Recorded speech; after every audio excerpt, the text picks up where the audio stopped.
Wow, you weren't kidding when you said that. Yeah, this. Also, that just went into the recording. So God of hell. good work. Already a great start, aren't we? All right. I got the first word, got the first sentence of the podcast. Yep, there we go. All right, hello everybody, and welcome to our Survivor era. Oh, dude, speaking of Siren which, here. Siren! I literally was just mentioning. Maybe we should unrecord and do it no, again. this is peak. This is peak. At No, this point, we're let's just getting run the shit we're to the getting ground. the authenticity of it. Yeah, no. So, The timing, I was gonna be here for the season 14 one because I'm basically the main prod of it, and then I'm like, oh, they started. It just... Yeah. Breeze just fell Yes. off the face of the earth halfway through, which is funny because he was the one that wanted that theme in the first place. Yeah. all right. In So hindsight, we should have made it this season.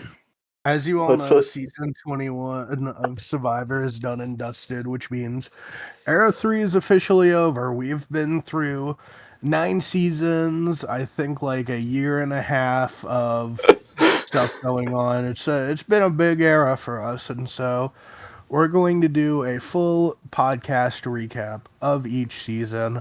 Now, we were initially going to do it how Era 1 and 2 did it, where we did full seasons, but there is so much ground to cover for almost every season that I feel that it is impossible to do a full segment of every 9 season, because it would just take so long. It would take maybe like 9 to 10 hours. Like, I have... So... I think we could get it to 15 if we wanted to. Yeah. Yeah. I mean, listen, okay, we got hour for an hour. Small because let's be real. I don't hate season 13, but I think this is the one with the least amount of content to talk about. It's really just mainly Catherine bashing for like an hour. It's a season that exists. Yeah, it is the season of all time. Yeah. So I've decided to, cut them up. I think we all know which season we're doing this podcast for. Yeah. So this section is going to be for season 13 to 14. Our next segment will be 15 to 17, then 18 to 20, and then we'll do a full podcast for season 21.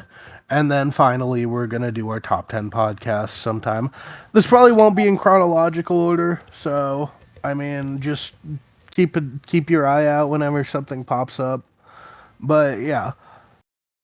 Let's take a look into season 13. This was our first season back after Era 2 ended, and yeah, there was a lot that went on after season 12. I think with the season 12 drought, there wasn't a ton of apps we got for season 13 and season 14. I think a lot of people consider like season 10 to season 14 to be like the Survivor Dark Ages because we got like no apps during that time. We had such a drought.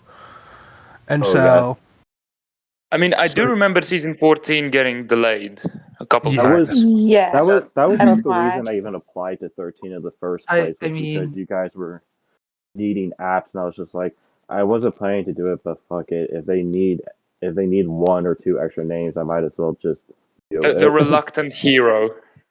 Yeah, it's kind of, which is kind of funny because that led to a situation where for the first like few days or so of the season, I wasn't really admittedly that invested in what was going on because I was just there to just sort of get the season started. But like the deeper we went, the more I like really locked in. It was like, okay, I gotta like actually like play my best here, Yeah.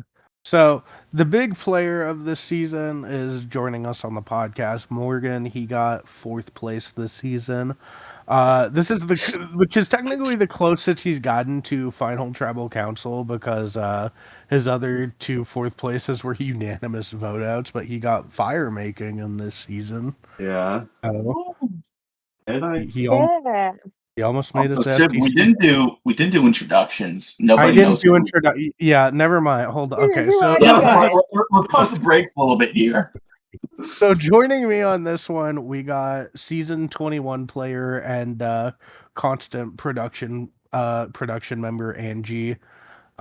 Season Oh, 15, season 9 runner-up too. Season 9 runner-up, Season 15 and Season 21 player, DB and constant production member. Hello. Season 14 player and Season 20 winner, EG, aka the Greek god. Season 7 first boot. And Season 7 Oh, we winner. got throw that in there. Representation. Morgan, 3-time final boot, and also played Season 15 and 21. And then Yeah, you played season 21. And Oh, then yeah. we got this. Season 20. I'm sorry. No, I was just so good that no one even noticed. And then we got this absolute nobody named Siren who even knows who this guy is. Exactly. Totally. You know, I'm only here because I have to remember season 14, and I hate remembering it. So you do Remember. punish yourself. You and me both. Oh, Hey, yeah. look, Okay. Yeah. So, Morgan, you were on the tribe with Catherine, right? Oh boy, yeah. Okay, that's a great way to start things off. Okay, let's start there. So the season started, and within the first hour or so, Catherine was already being really weird because she randomly pinged me in tribe chat saying, "I know you," and I'm like, "No, you don't." And I'm like, "Is there somebody else named Morgan that she played with?" But like, I was like, "Okay, that's just whatever." I decided to not really think about it that much. Did she know you? I think the closest theory I've gotten was that I looked at the Puppet Viber server and saw that she played 22 for like 3 or 4 days or something like that. And it was like first boot, and Average she Catherine probably placement.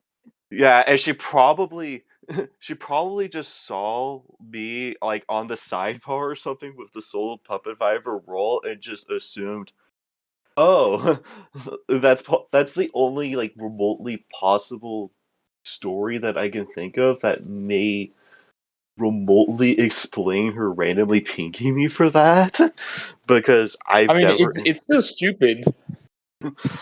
It's like Yeah. you're outing yourself as a duo within the first hour of the game. Yeah. Yeah, so that was just that was already like a what the fuck is going on, dude. And I remember I was like talking to everybody, just like introducing myself, and no big deal. Then I wake up and it's like day 2. It's like the first like actual like real full like day. And I see that she just drops all this like AI stuff in the tri Oh my chat. god. And I was like, what is going on? What? Yeah, remember Yeah. she did like a bunch of like AI prompts and stories in the tribe chat? And then it's like the AI art as well. Yeah. Oh yeah. You know, And one of them was like this like And this was like 2 years ago, right?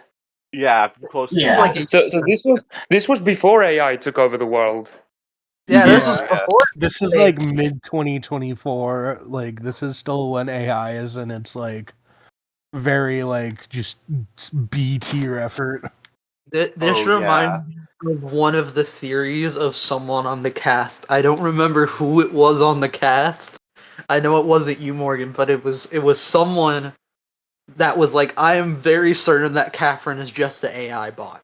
There was Oh, someone yeah. that was, you're using chat. Okay, maybe not an AI bot, but maybe No. Catherine was like, "What if I Oh, play yeah. an org as an AI? Like, don't how think far will I go? Pretending think to be AI." I don't remember. I definitely don't think I accused her of being like an AI, but I definitely did remember thinking to myself. I don't think I posted my confessionals, but mentally I was like, I wonder if she's just like some random alt or something. Because that was another thing that was making me think like, oh, maybe that was what that random ping in the first hour of the season was relating to. But I didn't want to press something that I didn't really have any evidence for, and she ended up going home super early anyway. So who cares? Yeah. But anyway, so she I've posted that actually just now created a new theory about why she pinged you. okay, Can I say? go ahead. So she put a ChatGPT prompt saying tag a random person in the server, and it just happened to be you. Honestly, I would have doubted it. That's crazy. I That's actually- And that justifies why she didn't actually know you. Oh, No. You just happen to be the person that ChatGPT picked. honestly, the thing is, I'm not actually doubting that. Honestly, it makes sense. You know what doesn't make sense about season 13? Yeah. The start of the merge. Oh, That's with the what two doesn't make quits. Yeah. Holy hell, man. I think season 13 is the shortest season of Survivor. Or It at is. least it's close. Yeah, It's it definitely is. no, because Yeah, there's season it's barely a 1 and 2. month, and that's with FTC. Without FTC, it's like 4 weeks or something. It's like season 1 and 2. 1/10 of the Greek Survivor season. Yeah, it Angie, you was gotta sign up. Season 13 is 33 days. It's not it's What? season 13 only 33 days. It's not even a Yeah. regular Survivor season. It's not You even know a what? regular Survivor season. It's The fact that the new era is less days than the shortest season we have is crazy. You It the is. two have to. people the two people clearly walked because Civ was trying to make them earn the merge. we're Yeah. barely twice the amount that Australia versus the world had. Damn.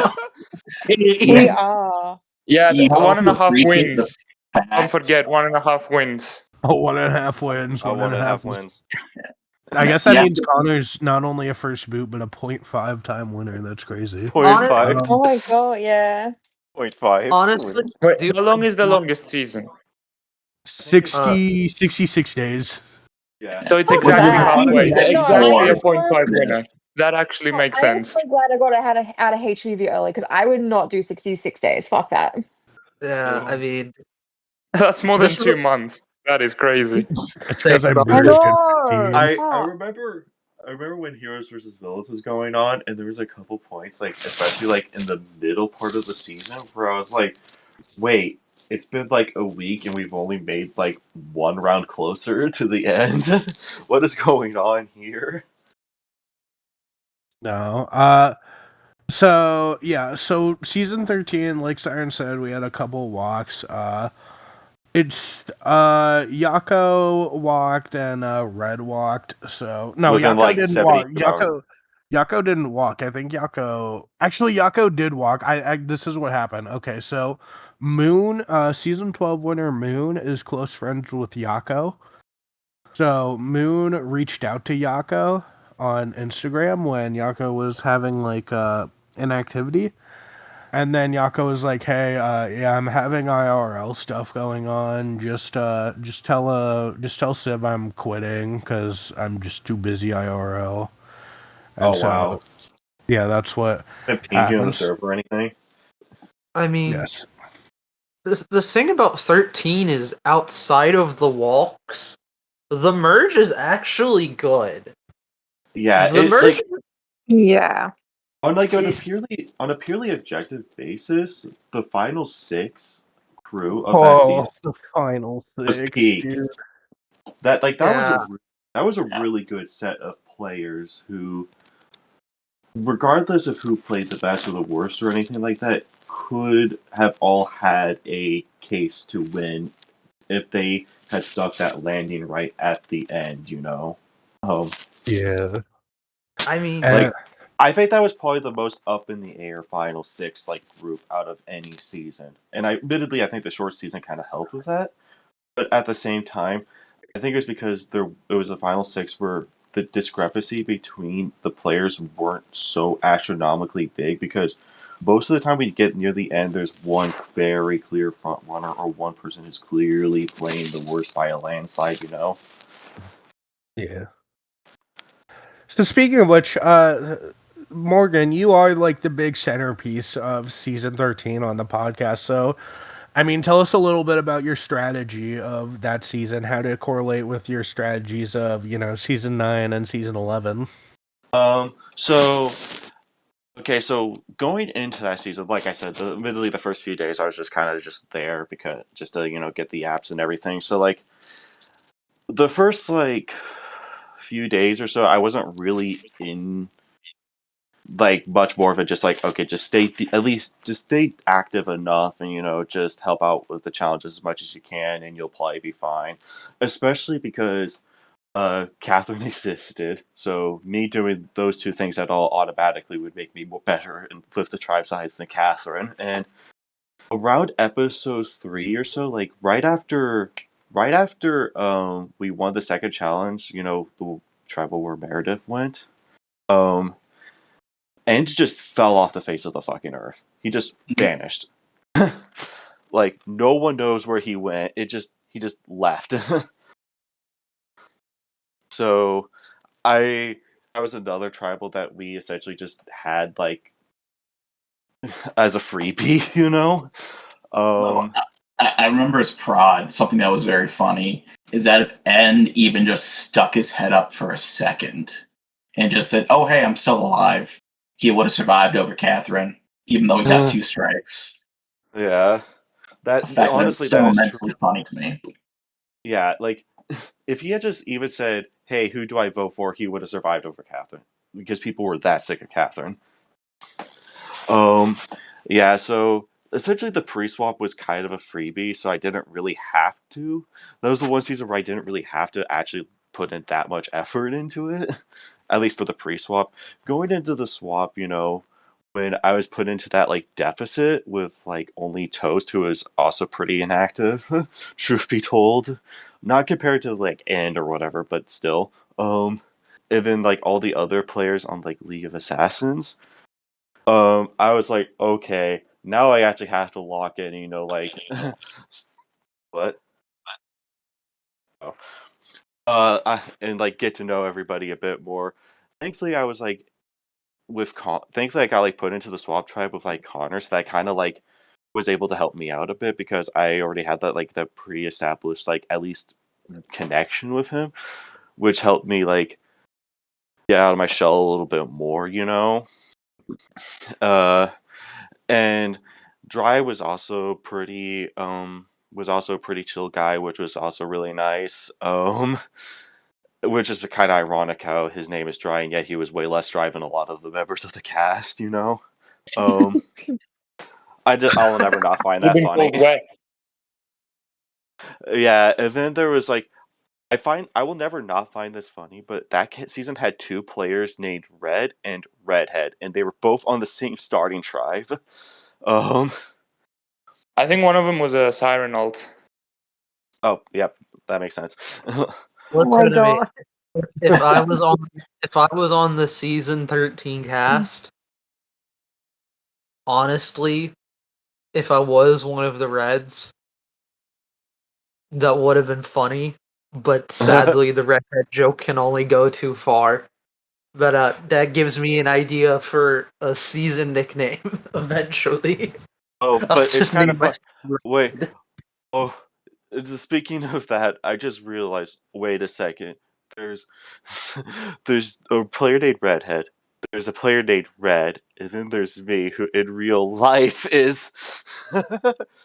Oh yeah, Red. Morgan is a redhead. Morgan is a Yeah. ginger. So You guys 3 out made an alliance called the Redheads. so there's 3 players in that season who were related to the color red, essentially. I just pieced that together. Yeah, if I was on that season, I would have been like, I love red. Red is my favorite color. Yes, I want to be in exactly. that alliance. Oh my gosh, I just. The red hive mind. I don't know why I just pieced that together, but I did. Anyways, Red going back supremacy. going back to the point here of like so one of the 2 Reds, kind of both of them, but especially Redhead, was also really inactive, plus didn't even try for the challenge, which admittedly made me slightly annoyed at the fact that I got something like 500,000 votes on like the campaign trail. It was like over 100,000 votes ahead of everyone else, and it didn't even matter because we lost the challenge anyways. But I was kind of Sure. I was kind of tipped off Redhead. by that, but it happened. I forgot you But didn't deal with him in season 9. I did. Yeah, and because of the fact that Redhead didn't even try for the challenge, we all just basically decided, you know what, we're just gonna get rid of him, and then he went home unanimously like 3 or 4 hours into tribal. That was pretty fun.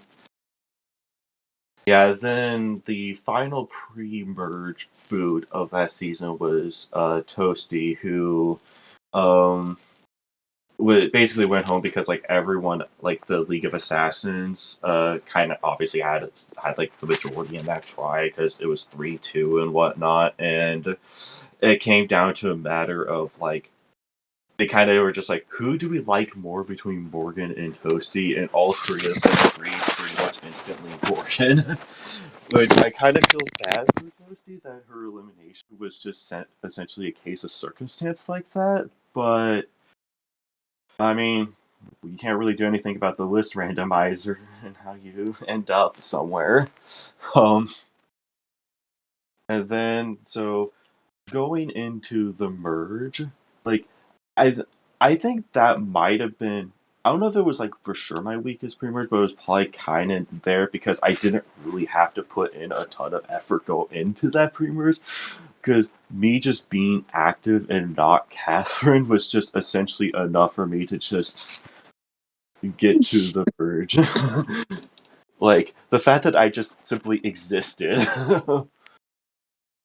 um, Once we got into the merge, though, because of the fact that I wasn't like super that like out there at first, um, a lot of people were kind of like, "Oh, Morgan's gonna be like." He's just going to be like an easy number for like our alliances and whatnot if we can just reel him in and everything.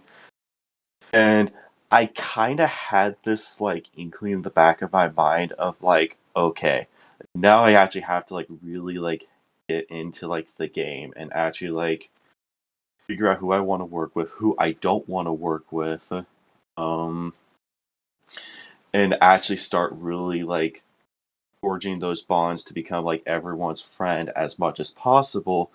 Especially since like after like during like the dry boot. I don't know why I blanked on his on the first merge boot of that name for a moment there. Um, well, going back a bit. So like the day after merge happened, Yakko quit. That was the Yakko quit happened, and that was when we were still kind of doing backup juries, or at least considering it. So like. Toast was temporarily put on the jury before she got removed from it when Red walked. Um, And I remember thinking, oh, wait, Toast and I actually got along pretty well. I think if I got to the end, I might actually have like a non-zero chance of getting, or at least having a case with her vote. But I knew that was like way ahead, but it was something that did appear in my mind, you know. Um, but I didn't want to like cling on to that too quickly yet. But it was just like, okay, um, there's something here.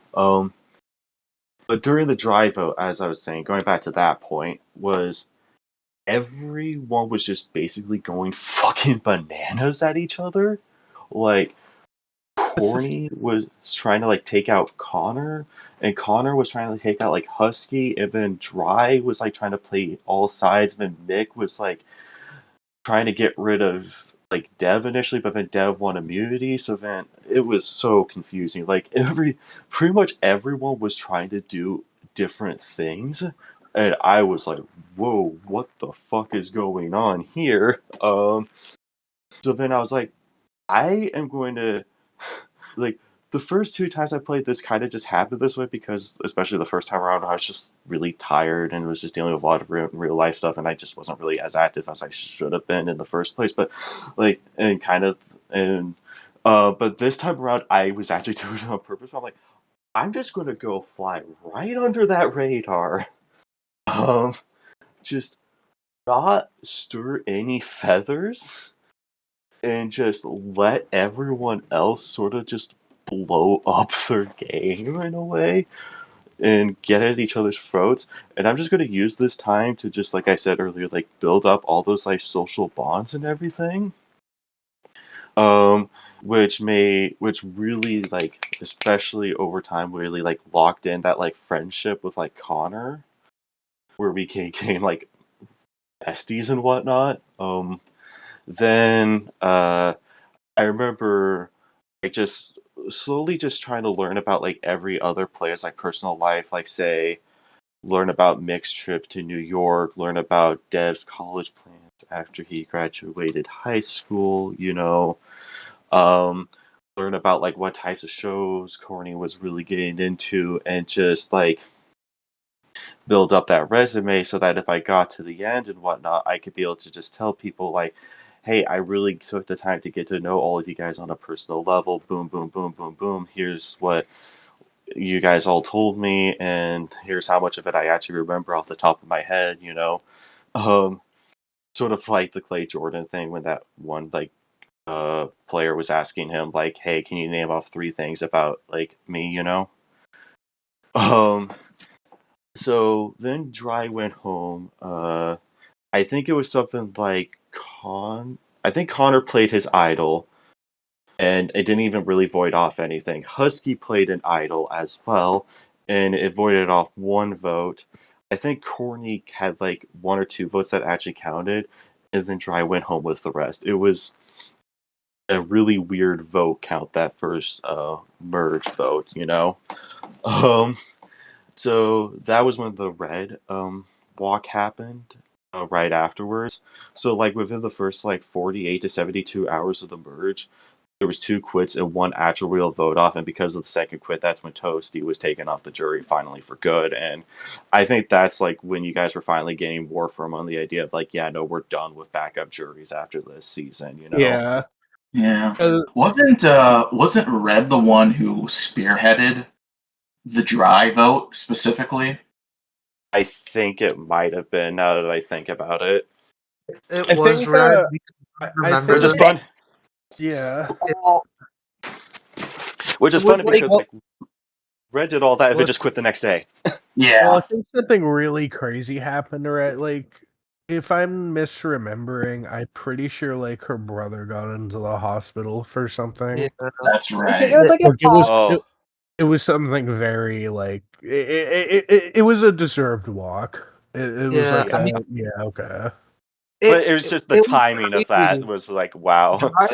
The dry vote out was crazy because if I remember this correctly, I think it was Red who basically got a majority of the newbies together and went, "We're gonna take out the vets." And then Red was gone, and that never happened again. But that's what Yeah. was happening. Yeah. Now it's actually coming back. So Yeah.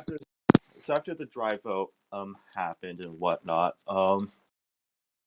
that when we finally got like officially like the 5 jury, I was like, okay, this is crazy, but that means that this season's going to be going by a lot faster than I had initially expected. So I got to really, kick the game even more into high gear.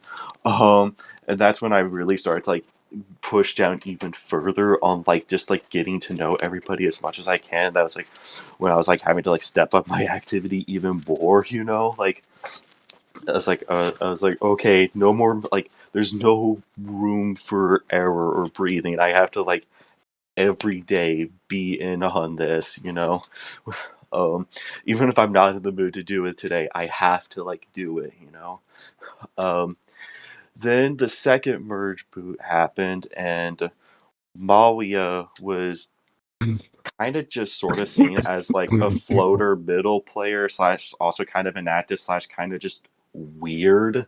Um, to put it as nicely as I possibly can, kind of just weird. Um, and I think he didn't go home unanimously, but he went home nearly unanimously because Dev didn't vote that tribal because he had something like an actual like car accident or something like that in real life, and therefore he didn't vote like in the dry vote, and he got a self strike, which was applied when he didn't have immunity again. So he already had 1 vote, and I think Mick voted for Dev as well, because they were trying to see if they could get like use that like strike vote as like a basic get the votes on him, but then that didn't happen and it was just them. Um And then I think Malia voted for Connor. And then everyone else voted for Malia. And because, like, he wasn't really connected with anybody at all. And no one really had any real issue with getting rid of him, to be honest. So that was probably the one easy vote of the merge in that season. And then Final 6 happens, and that's where the juicy stuff really goes down. Because like, this is where all those like social bondings that I was really working on started to like come together, because right after Malia went home, Corny basically was like, "Hey Morgan, I want to talk to you real quick." I said, "Sure." He reveals his idol to me and was like, "Be real with me. Do you think I'm going to be going home anytime soon?" And I was like, "Yeah, you probably are." And he was like, "You probably should play that idol, you know." Then he did. I made a Final Four deal with Connor, Mick, and Dev, because I was in a position where I remember hearing a lot of people be very off put by Dev. And I felt like that was going to be I felt like that would be at least one easy person to beat at FTC. I felt Mick was a great shield because I could tell that like a lot of people were like really into them, and that they just sort of had that like charm, I should say. And they were kind of like the big like figurehead, like strategically, and like at least from what people were seeing, I should say that was the case. Um, and I was thinking, like, okay, if I could get Mick into the Final Four with me and use them as a shield, then that could be a person I could sort of hide behind.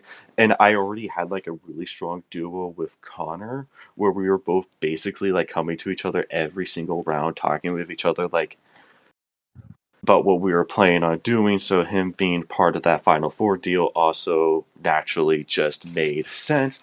And my plan was to get to the end with Connor and Dev after taking out Mick at the Final Four and being able to have like that sort of like real last minute push, you know?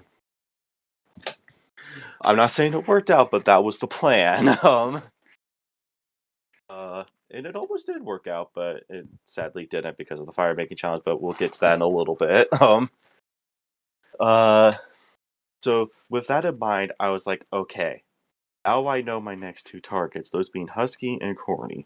The order isn't that important, but they need to go home the next two. As well as I gotta make sure that I go home. I mean, not I go home. They go home in a way that doesn't have Interesting strategy. Absolutely. Yeah, definitely. That they go You home know, Morgan, just claim that as your strategy. Then Final Four looks even more epic. There we go.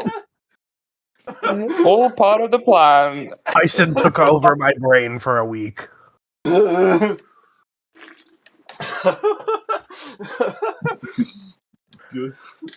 That was my plan in season 20, guys. You know, get to the Final Four and block. That's how Yeah. you did it. That's what I did in One thing I 21. will say now that Morgan's on a break, one thing I wanted to say earlier is you mentioned getting to know people and talking a lot about people's personal lives. Yeah. And from my experience of playing with Morgan in season 20, that is something that he does better than most people. That I've encountered from previous games, is that he really does seem to ask a lot of things about how you're doing personally, and it is endearing in a way. Like it does make me want to work with Morgan more in a Cool. game context as well. I appreciate that. And that's something that I guess we'll touch on more in future podcasts, but I wanted to say it now that it was brought up.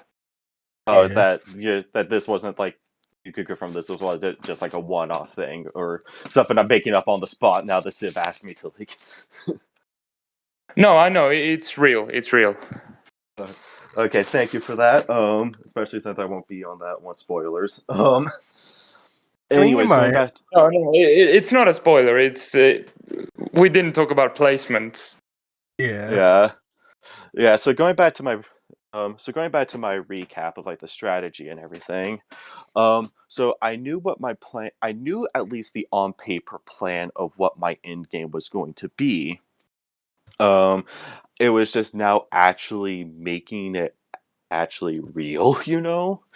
Um, and this is like I will admit, like the final six vote is kind of a weird case of like everyone's strategies kind of just meshing together and creating a massive like torpedo of insanity essentially.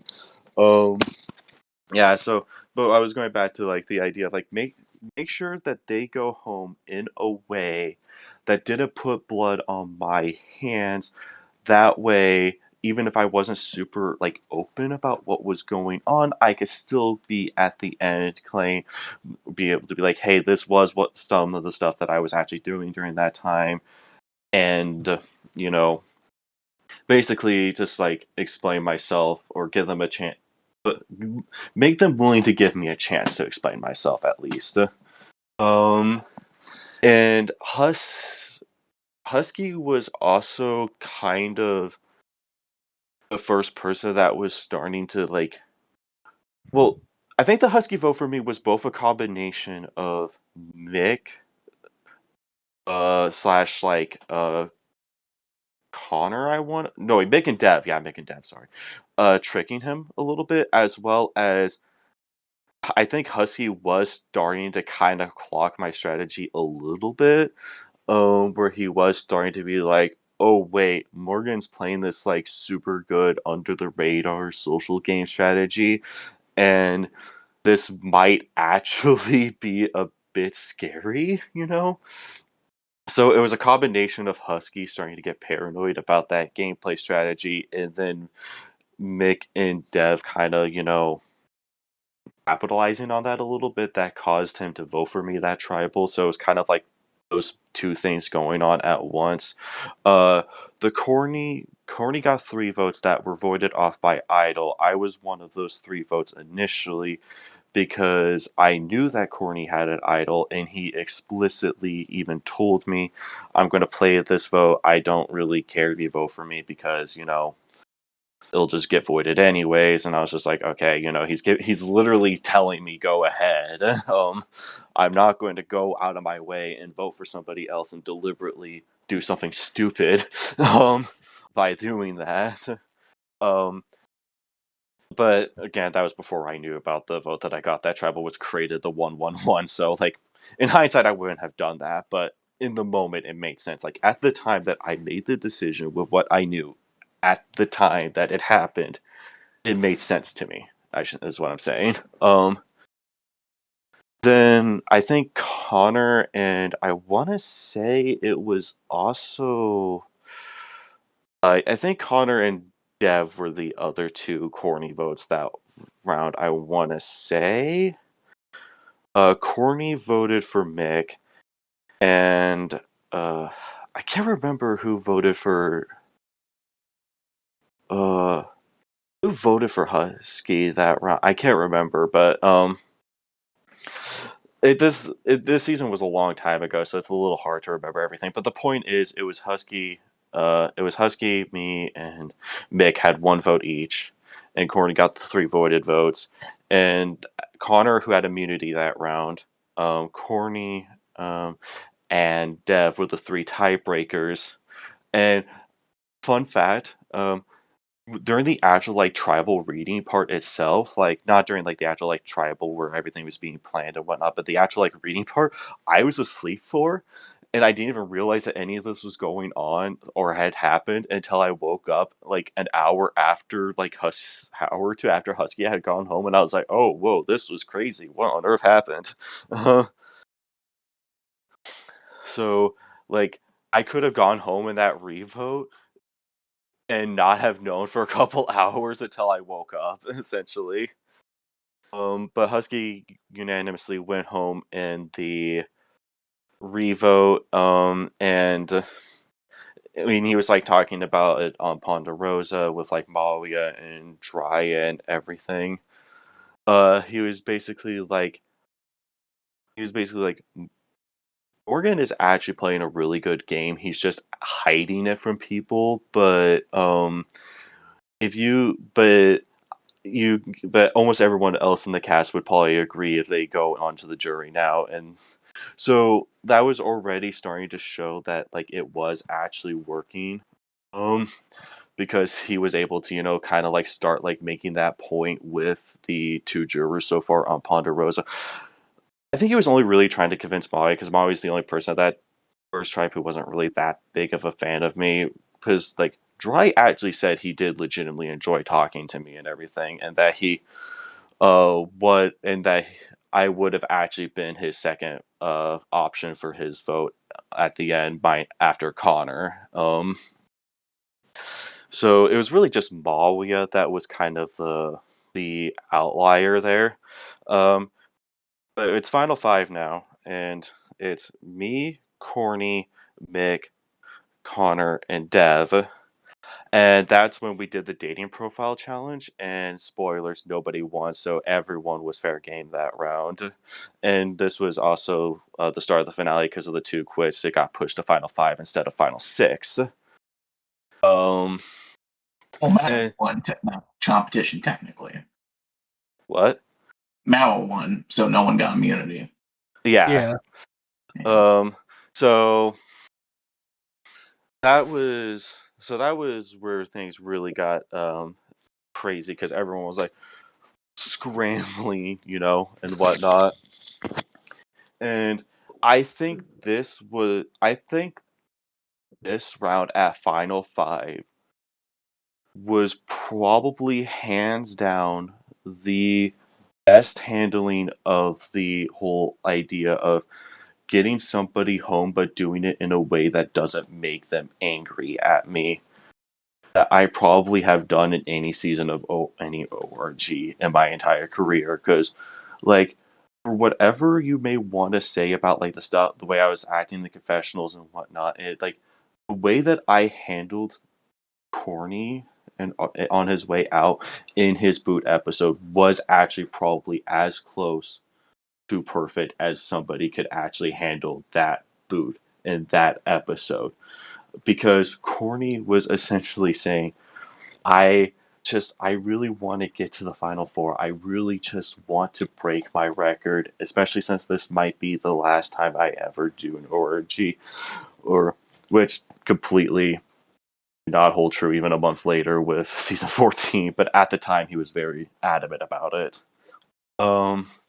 Then he was just like really just like begging people like, please, I don't even care about making it to FTC. I don't care about winning. Just let me get to Final Four. But I already had that Final Four idea in my mind with like Mick, Connor, and Dev. As well as the fact that Corny was just genuinely the main front runner to win the season entirely if he got to the end. And this is like when I was starting to get a little bit at like a crossroad of like, okay, what am I going to do? I need Corny to go home here, but how am I either A, going to reassure that happens, as well as B, have it happen in a way that Corny doesn't hate or get angry at me. So the And goal, so the goal of your, so the goal basically was like to get to the end like you usually do, but like to have more of the jury basis, because like the last two seasons had more of like a like up in the air for you on the jury. yeah, To be yeah, fair, there's essentially, in 11. There is an argument. yeah, I don't know if Morgan would have won 11, but I do think they could have won 11 against anyone, even George. yeah. because I the jury seemed that's Morgan's talent, in my opinion. Other than in season 9, we won't comment on the season 9 portion of that. But like but in every season, Morgan learns from their mistakes and gets more and more loved by a jury. It's Morgan's superpower.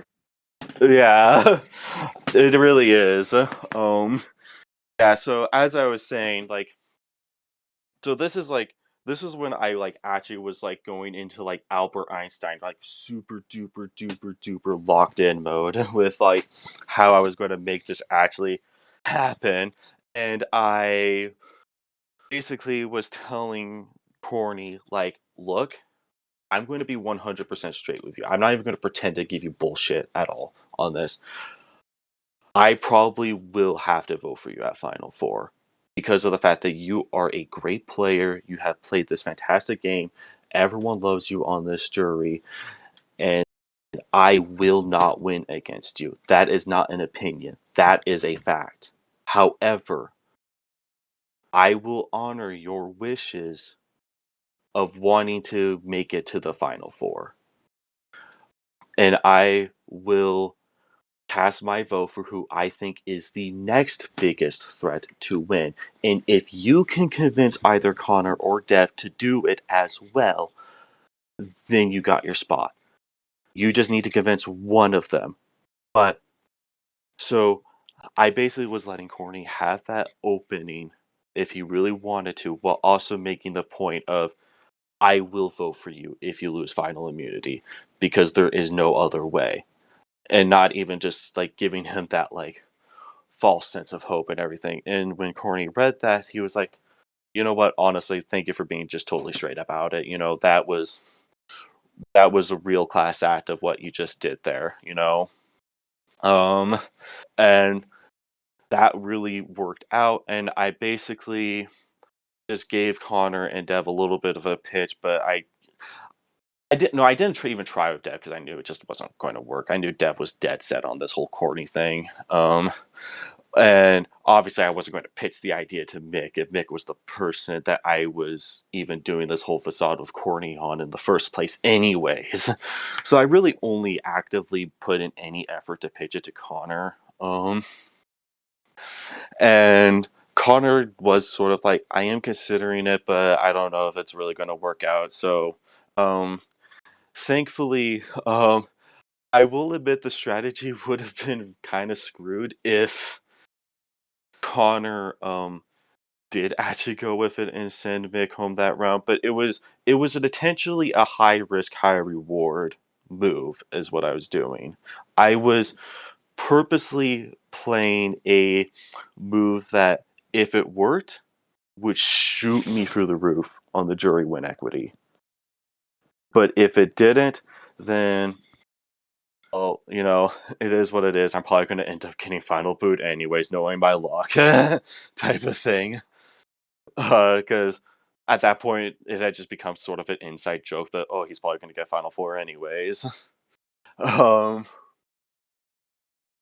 but you know, Connor did vote for Corny, which did end up accomplishing the two main points of that final four with me, Dev, Connor, and Nick, and getting Corny to go home in a way that didn't make him angry at me, because for pretty much the rest of the season, both in his confessionals and in Ponderosa, Corny was like hardcore like campaigning for me to win if I made it to the end. And he was basically backing up everything that like Husky was saying, was like, no, like, I get that it's not a very flashy or exciting game, but it's still a really, really good social under the radar game, and it's working out really, really well, you know? And that So basically, this was like the final five in token chains. yeah, that was exactly what I was doing. Yeah. And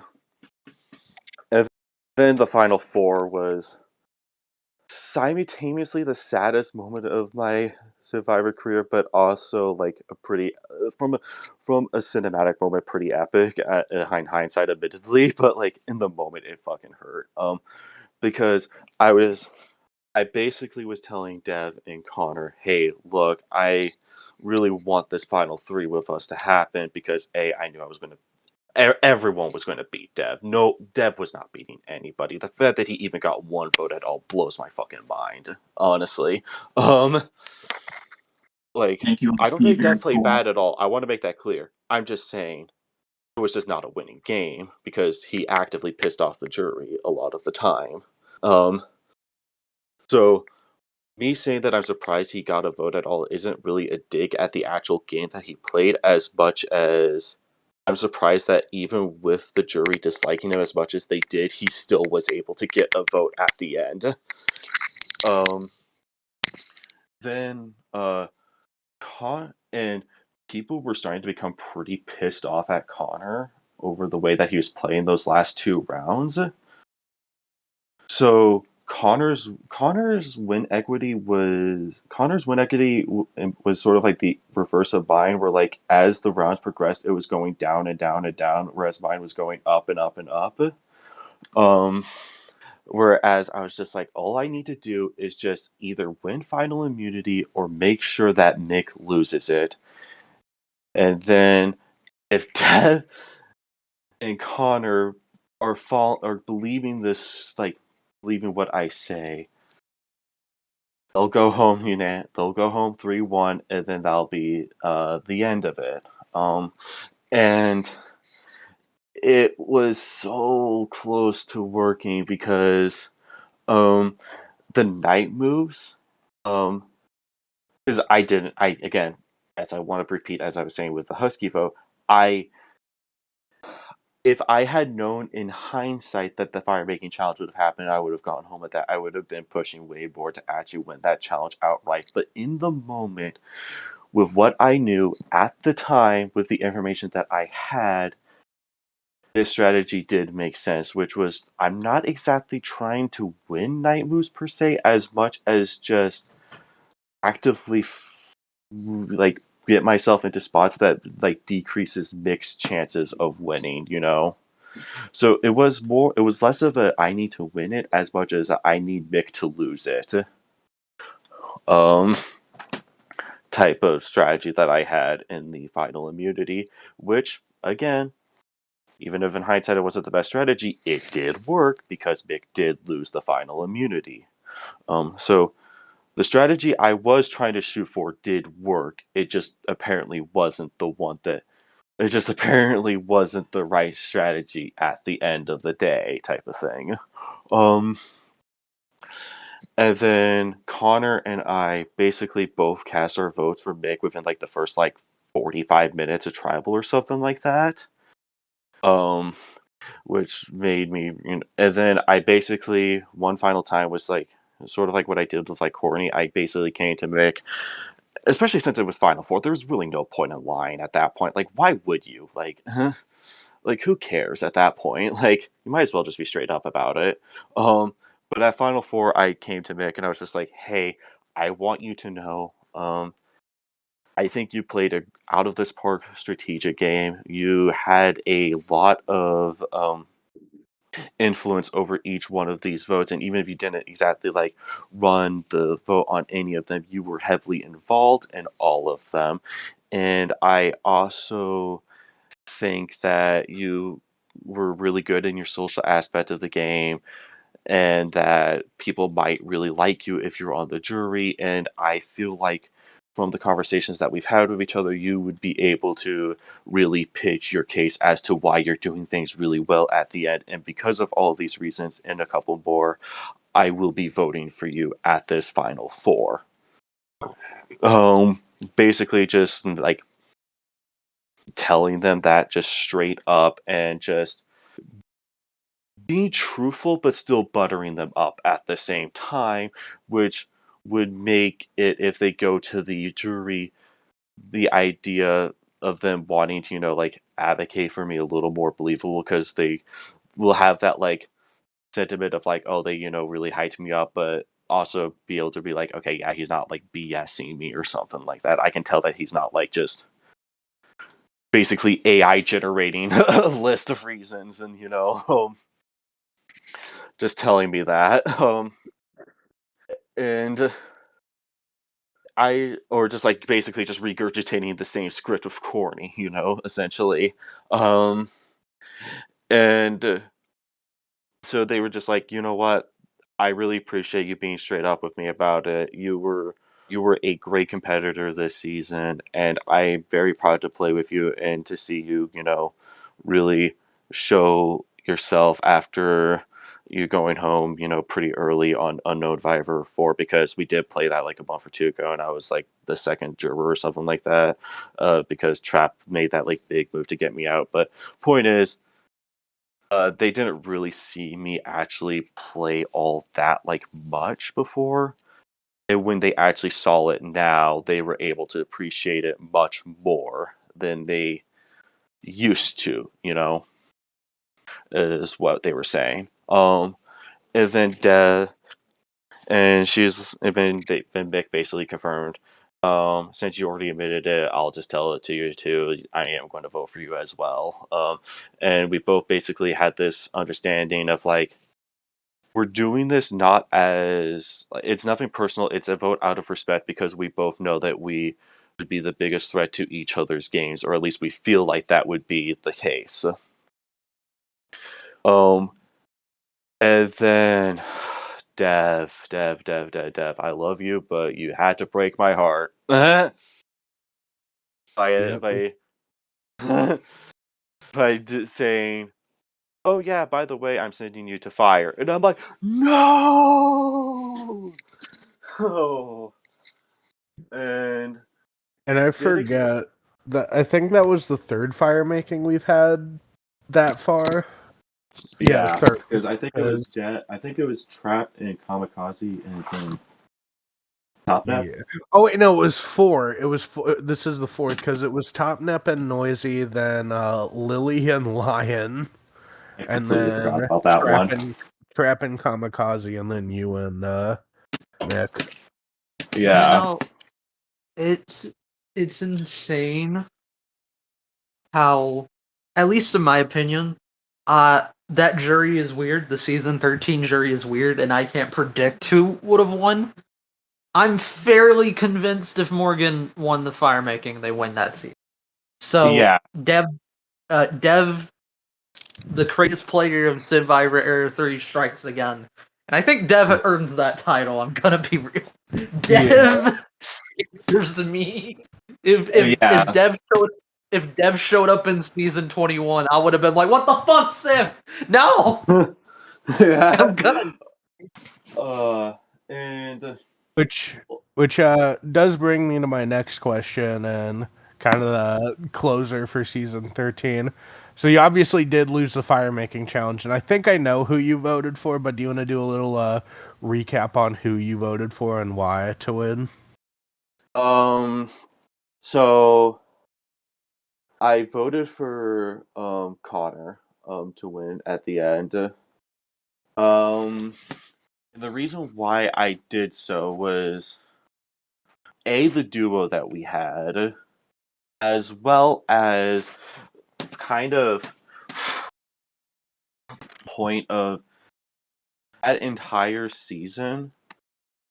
I had really been getting better and better and better at like making a promise to somebody and keeping that promise and keeping that whole like motto of like I'm going to be a man of my word. If I tell you I'm going to do this, I'm going to do it no matter what the consequences are.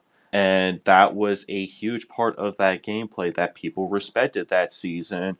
And that was like when Mick in the FTC, because again, like I had a bit of an ego in the confessionals, but like that was in the confessionals, not related to like the actual game I was playing with the actual like people themselves. So the point I'm trying to make is they didn't really know about like some of the stuff I was saying in the confessionals, and even if they did, like that probably still wouldn't change the point they were trying to make, which is the fact of like honestly, that was one of the main reasons when they were trying to pitch the case to the finalists was like, or the jury is like, that was one of the main reasons why you had to go, because you played the game with a really strong honor system that I hadn't seen a player up until that point in my career play. And I really, really, really respected the fact that you were able to do that every single time without backing out once, even if it did actively hurt you in the moment. And because of the fact that people were recognizing that and respecting that, I felt that I had to honor and respect the word that I had given Connor and saying, if I make it to the jury and you're in the final three, I will vote for you. And because I really respect the friendship that we have made along the way. And I felt that the best thing to do to honor that, was to vote for Connor, which I did. And that's like, and to go back to the Siren point, just to mainly like the bit about like the whole jury thing. And it's like, it, like, regardless of the fact that it didn't really work out because I lost the fire making, and regardless of the fact that I was a bit over my head, like in the confessionals and hyping up my game to like gargantuan portions and everything, and the confessionals and everything, from a purely objective metric, you can't argue that it didn't work for the most part, or wouldn't have worked if I had made it to the end, because that's the thing, like, Dry said that I was his second pick to be voted for to win on the condition that Connor went home in FTC. Malia basically said that they weren't really impressed with anybody in the final four, but that they were willing to give it to whoever had the best speeches and answers. So that one was kind of up in the air. It wasn't really any particular leaning direction. Husky and Corny were both very much like, if Morgan gets to the end, he has a very strong case for deserving to win it, especially Corny, who by that point had basically become like my hype man because of the way that I handled that final five vote, and all three of the members of the final three explicitly stated, like, in no uncertain terms, that they felt I deserved it the most, in their opinion, if I made it to the end. So, regardless of like the way that I behaved and whatnot, that doesn't change the fact that the actual strategy itself, in the context of that specific season, really was a great under the radar social game strategy, build up my friendships, and therefore, as a result, build up my credibility on the jury, in that it came as close to working as it could possibly get without actually working. Which is why I think that out of my 5 runs, that is by far the most underrated one out of my runs, because it is the one that came so close to working. And I'll leave it at that. I did have one final question for Morgan. Yeah. About season 13 is that, retroactively, now that Era 3 has finished, you are noted for having one of the most well-rounded and important character arcs in Survivor. Yeah. And I wanted to ask how you feel about season 13's place in that personal journey. I think season 13 was probably... I would say season 13 was the start of really people coming around to it and everything, because I would say season 13 was when the community was coming around to me as a player. Season 15 was when they were coming around to me as a person, type of thing. Because I remember there were a lot of people that were starting to be like, oh, okay, this actually is working out pretty well. But also, I think it's also kind of an important pivotal point because that was also around the time when, like, I was really starting to kind of retrospectively look at things a lot more, both of just how I behaved in games as well as like some of the stuff in like my real life going on, and I was really like taking the time to actually like distance myself away from everything and really look at like, okay, was this specific thing really as bad as people were making it out to be, or was this something that I could have worked on a bit better? Like I was really like taking a lot of time to actually like look at myself in a way, and that's, I would say that season 13 was that like weird moment in between where it was like on certain areas I felt like I had gone a lot better at it, but I was still not quite fully there yet. So I don't really know. Like, I feel like that's kind of like the weird, like awkward middle sibling, of all the setups, which is kind of funny because that's actually right in the middle of my 5 seasons because it was my third one. But that wasn't like the intention when I made that analogy. Where basically I felt like in some areas I really improved a lot already, in other areas I still had a lot more to go. Which, um, if I whether I'm in the season 15 podcast or not, I would say season 15, where those last few things that I still need to work on a little bit finally were fully accomplished, and I went from being somebody who initially wasn't really all that popular in this community to somebody who people were starting to be like, okay, he's actually not that bad of a guy, or at least like okay, I do like him outside of, the games. Maybe not so much like how he's doing Well, things here, but I will be clear, none of us actually like hated you. You were yeah. just kind of like You were a meme. you You you made were a like meme. you made so many like paragraphs of like stuff in your confessional, and then we just use it as copy pasta for like a lot. We did it in Yeah, season but 22, but like nothing tops the one copy pasta that we'll get to when we get to season 15. Yeah. I oh mean, I will say, it's interesting that season 15 is the beginning of your redemption arc, and it's also the point where you stopped having contact with Alan, and maybe yeah. that's a good transition into season True. 14. Yo. That All is a right, great let's transition work to with season let's do 14. it. Did I I cook with that one? You You did. did. yeah, I mean, You did. You All right. worked hard. I did not think we'd spend this much time on season 13, I'll be real. Neither No, did me neither. I. We actually got through a It's lot already of content. 12:07. I mean, All the right. thing So about season 13 for me, I don't know if Civ's gonna agree with me on this comment. Looking back on it, season 13 does not fit with the rest of Era 3. It feels no, like that's what I said. I said it was like essentially a Connor and Morgan DLC. Yeah, it's and Like, Yeah. Like when a music album has like a 20-second skit at the beginning, but when you see the track what is list, that? it's yeah, considered an actual song. That's season Yeah. 13. yeah, And now we're and getting into the first proper meat and potatoes of Yeah. Era 3 now. So I season 14 is an interesting one because it's the second season I did not host, and it's the first season I played Survivor. So season yeah. 14 I And I gave was really the disappointed with that. Yeah. That was funny. We'll get to it in a bit. I was initially disappointed to see you though. Season 14 I gave the reins to Breeze and Siren to host season 14 fuck, you only Skyward. gave it to Breeze, and then Breeze dipped. Yeah. Yeah, like a third of the way through.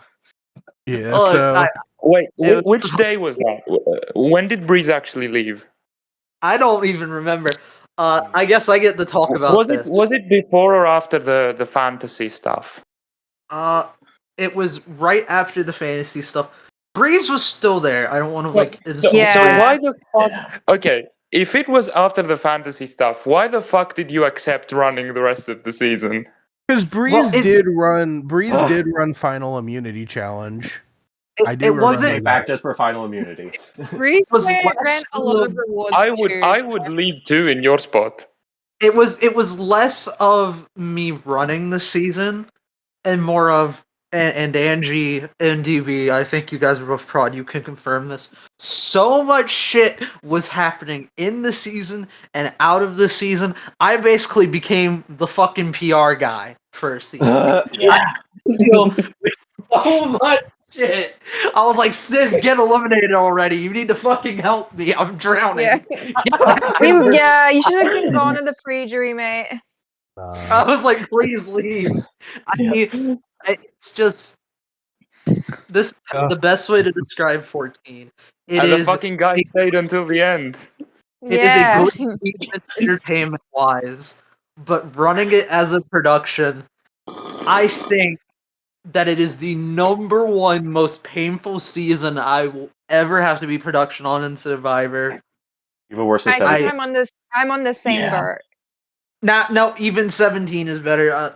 It's better than 8 Bro. production wise. I give up. Season Bro. 14. Alright. I waved. Season 10 was better. Yeah, season 10. Kamikaze.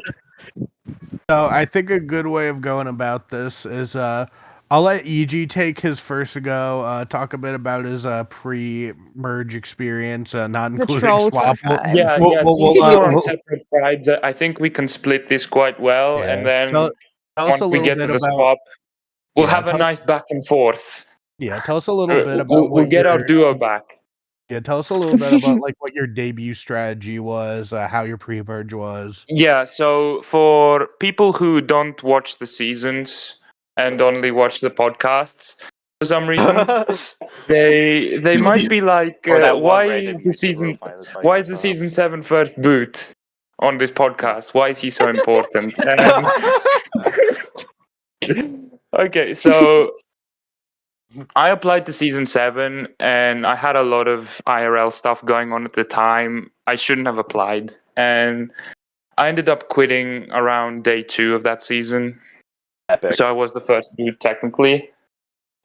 And I was really pissed at the time. Like I took a few months off. I didn't talk to Civ. I didn't talk to anyone on Discord. And eventually next summer, which is around when season 14 was happening, I decided that I want to pay Civ back. I want to, I really felt like I let everybody in the community down with the season 7 stuff. And that, Civ was hyping me up pre-season and everything. So I think you at picked the me as time, the winner of season 7. Yes. Yes. And I fucking quit day 2. So That's right. just to ruin everyone's draft. Yes. So I came back and I decided I wanted to give the community the proper EG experience in season 14. And yeah, I mean, my strategy coming into the season was just to have a decent season, to be, make it somewhat far, have fun. I didn't have like a set kind of goal coming in. I just wanted to redeem myself for season 7 and actually play a proper season. And the one thing I really wanted was to be hosted by Civ. And I thought it was going to be really fun to have that sort of back and forth with production and laugh in my confessionals and everything. So I go to Marooning Day. I go to the movies to watch Deadpool and Wolverine. Fair choice. And yeah, Yes. good movie, good time at the movies, everything, funny movie. I knew I was gonna miss Marooning for it. So the movie ends, and we go to the car with my parents, and I look at my phone to see what's going on with Marooning and everything, and I see fucking Civ on the First cast. person. Yeah, I see that Civ has the same role as the players. I remember being so confused too. I was like, why Oh did my the god! Civ And I respond was to this by so walking mad. dead? I was so mad because I was like, oh god. The one thing I wanted was to be hosted by Civ and to pay him back and to redeem myself for season 7 in Civ's eyes. And now I'm fucking playing with the guy. But from a game perspective, I knew that it was going to be good for me because we'd played together twice before. We had contact from outside the games as well. He's the reason I joined the community. And the last time we played, we both made it to Final Four and we dominated the season as a duo, which is going to be a bit of a common theme for me in these games. Be my duo. That's the tip I have for players when they join Civivor. Be Oh my my duo. God, being in You'll a make duo it is to You Final offer Four. Alan? Yeah. Be my duo. You know what? I want to agree with your. I want to agree with your tip, but what happens to your No. duos? So I don't know if that's a good tip. I think that works for you. Look, it's a Yeah. good tip to go far in the game. It's a good tip to go far. Did you a good expect tip. to go to Final Four? Be my duo. You at least go to Final 5.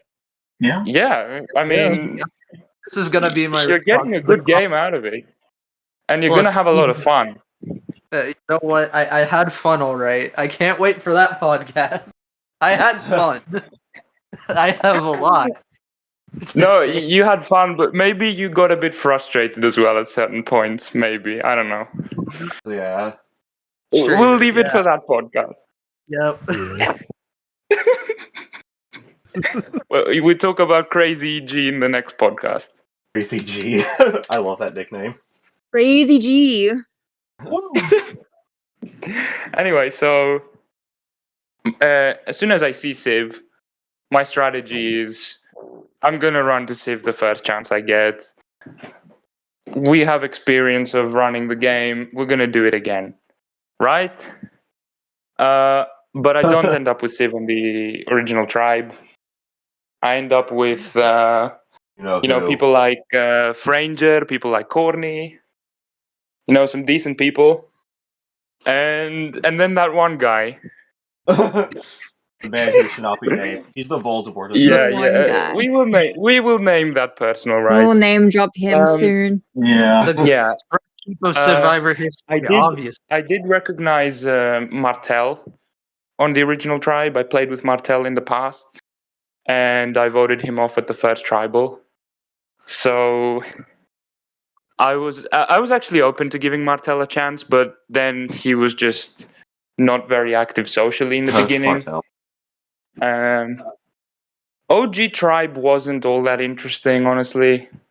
We went to a lot of tribals, but all the tribals were very, very simple. I think the first two. I think all of them were unanimous, though, as well. Did you have Lucius on your original tribe? I forget. Yeah, we had Lucius. That's right. We had Skylar and Martel. Those were the boots. Yeah. And Bluey stayed. That's how you go. Let's fucking. Bluey survived 3 tribals on our original tribe. That tells you everything. That says something. But yeah, the majority was formed on like day 3, day 4, which was And you had a majority with yeah, it was the Fantastic Four. We were actually called that. I'm not joking. That was the actual Wait, so name who of the was the alliance.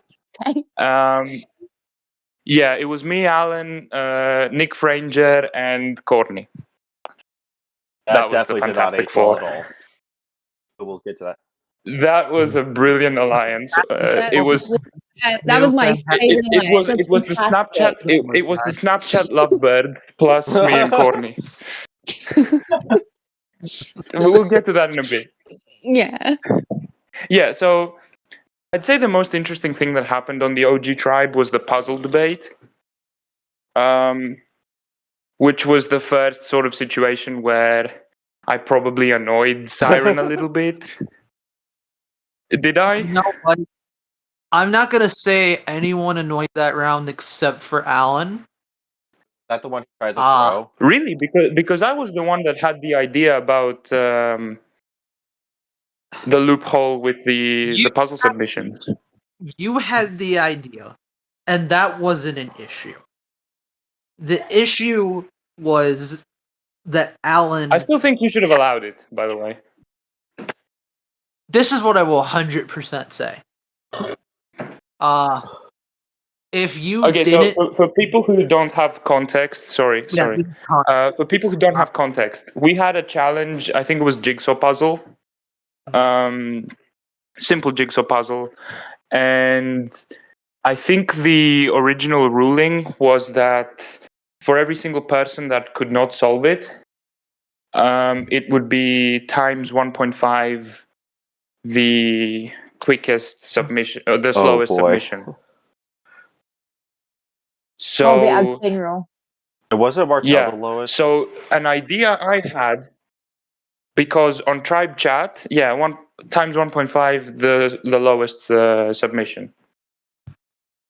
So an idea I had, because a lot of people in Tribe Chat mentioned that they're not very good at puzzles, including myself, was that we're gonna have one person who's good at puzzles actually do But it, everyone else abstains. and then everyone else abstains, and we get times 1.5 the really strong time that we Honestly, initially that actually set, isn't a terrible idea on paper. and that way we're going to win the challenge. But I ran it by my good friend Siren over here, and he was like, okay, probably not a good idea to have a tribe win a challenge with 5 abstains. So the ruling was changed to, I think, 2 times, and also adding up. So like if one person abstains, it's 2 times. If 2 people 4 abstain, times. it's 4 times, Jeez. etc., etc. The issue I wasn't. think that was the change. The issue wasn't even you guys abstaining, because if people can't do the puzzle, they can abstain. It's literally the it's rules. fine. You can do 3. The issue was the issue was you were all coordinating it, which wasn't the point of the challenge, and that's when I was like, okay, now I Yeah. have to do it. In Now my in my view, I was like, it would have been interesting from a production perspective. At the time, I was thinking, somebody had this really smart idea, not to toot my own horn, but somebody Well, had this really amazing idea to kind of loophole the challenge, Yeah. and it was shut down. That's how I felt at the time. No, I mean, I'm 100% saying that we had to shut that down because it was not the point of the challenge. I 100% agree that was definitely production stepping in and being like, because at that point it's not a puzzle. The whole point is that everyone in the tribe is supposed to be at least trying to contribute to the puzzle. Like this would be like in real life. I'm willing to say right now, look, nobody cares. The season was done over a year ago. So Exactly. I'm willing to say right now, I never attempted that So puzzle. you did actually abstain? No, I'm on this podcast to say interesting things. I'm going to say I never attempted that puzzle. No, I mean like I was on my subs channel saying that, oh my god, I'm not making it. Oh my god, why is this so difficult? Bullshit. no, this I is never my attempted that thing.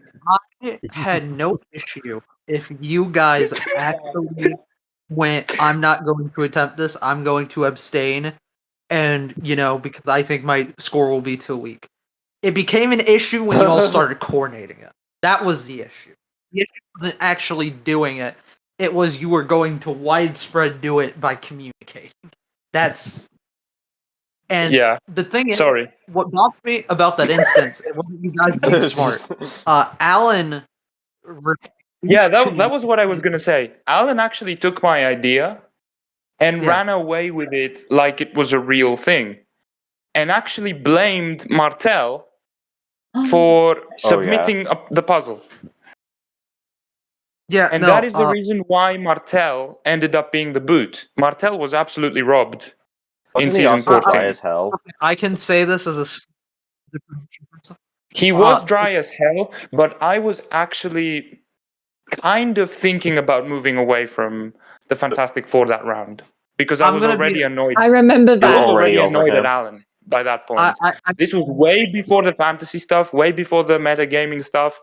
I was already annoyed at Alan. I'll say this: he was not eliminated because of the puzzle. As a production that watched that, although that was a reason talked about, that is not why he was. Yeah, he was dry, but Alan used the puzzle as Ammo. leverage, I guess, to convince To be- people to vote Martel. To be fair, Alan didn't even fully use that. This is some Alan lore. Alan actually liked Bluey and was refusing to let Bluey live, and that is the reason why Oh Bluey wow. for so long.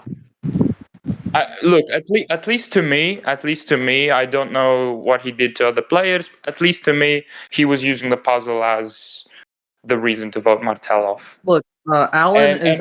And I was like, okay, fine, because it's the pre-swap, Challenges. and I'm not going to Fair call the enough. shots at the pre-swap. I was like, Yeah. fine, Oh, yeah. let's vote Martel. Yeah, you had the easy job. Oh, which leads us to the Yeah, forgot it's about like, that. okay, Which- I'm gonna do Oh I'm my gonna do God. whatever the fuck you say. I'm gonna do whatever the fuck you say. I'm gonna let you think you're King Alan, and then we swap, and I run to Civ, and that's exactly what happened. So, which let's You know what. transition to Yeah, me now. yeah, you should Maru, get the, let's you talk should get about the your mic tribes, please. because you need to talk about this JoJo tribal. I've been ready for Yeah, this. that's So, great. so before we talk about JoJo Tribal, I'm gonna do a little introductory. So I've played orgs for about 2.5 years before I played Survivor 14. There's this org guy I knew called Puppet, and he played his own org and won, and I talk a lot of shit about him, so I'm like, you know what? I'm gonna take the next step and win just like him.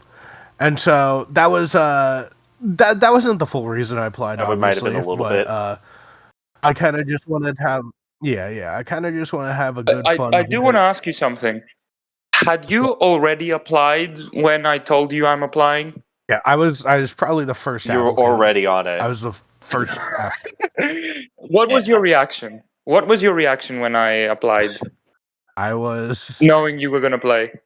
I was happy, but also a Oh, little no. nervous. I Because think of Phoenix. Yeah, I think a lot of the things is like, well, for me and EG's relationship, we do play together a lot, but I don't think it's out of like genuine metagaming. I do think we just happen to be in so many like circumstances where it just makes sense for us to play together. Like our first game, we were kind of we kind of had our game senses locked in together, so we had our idea on what the best targets were, so we went after them. Our second like big time we played together, we also kind of had a good read on what was going on. We had a good read of everyone's allies, so we were just like, yeah, we're just two smart people again. Let's just take each other out. Yeah, let's take the dummies out, basically. Yeah. Our third run was like, I think a little more like yeah, we hate the people, some of the people we swapped with, so we'll just get rid of them. It was Yeah, and at least from my perspective, the fact that I knew you and the fact that we had already worked well together played a part in it. And it did play I'm a not part. sure if that's called metagaming or not. But I was day one, even though we weren't on original tribes, I knew I was going to work with you. Here's my take on it. I think so And long it also as that that also happened with Siren in season 20. here's my take on it. Like think I so knew long day as one I was going to work with Siren. I think so long as I have a very game-oriented reason that can coincide with the personal reason, I don't think it's metagaming, and I did have that game-related reason. And so in the pre-merge, a lot of my gameplay was going to be based around having a tight 3 or a tight 4. So a lot of my game was about calculating who each player was more against than the other. So I found out that I hated a lot of the alumni I got paired with on my original Fantasy? tribe.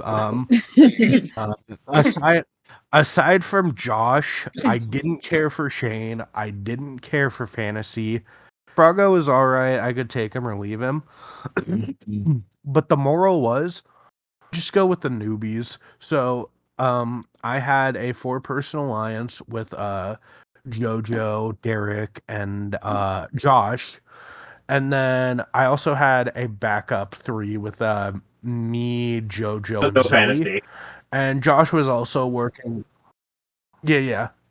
And so Josh was also working a little magic on Zoe too on the side. I didn't know about it, but there wasn't much I could do. Now I could tell that I was like a distant ally, like between like Jojo and Josh and Derek even, like if we stood strong, I think they wouldn't have felt too bad if they lost me.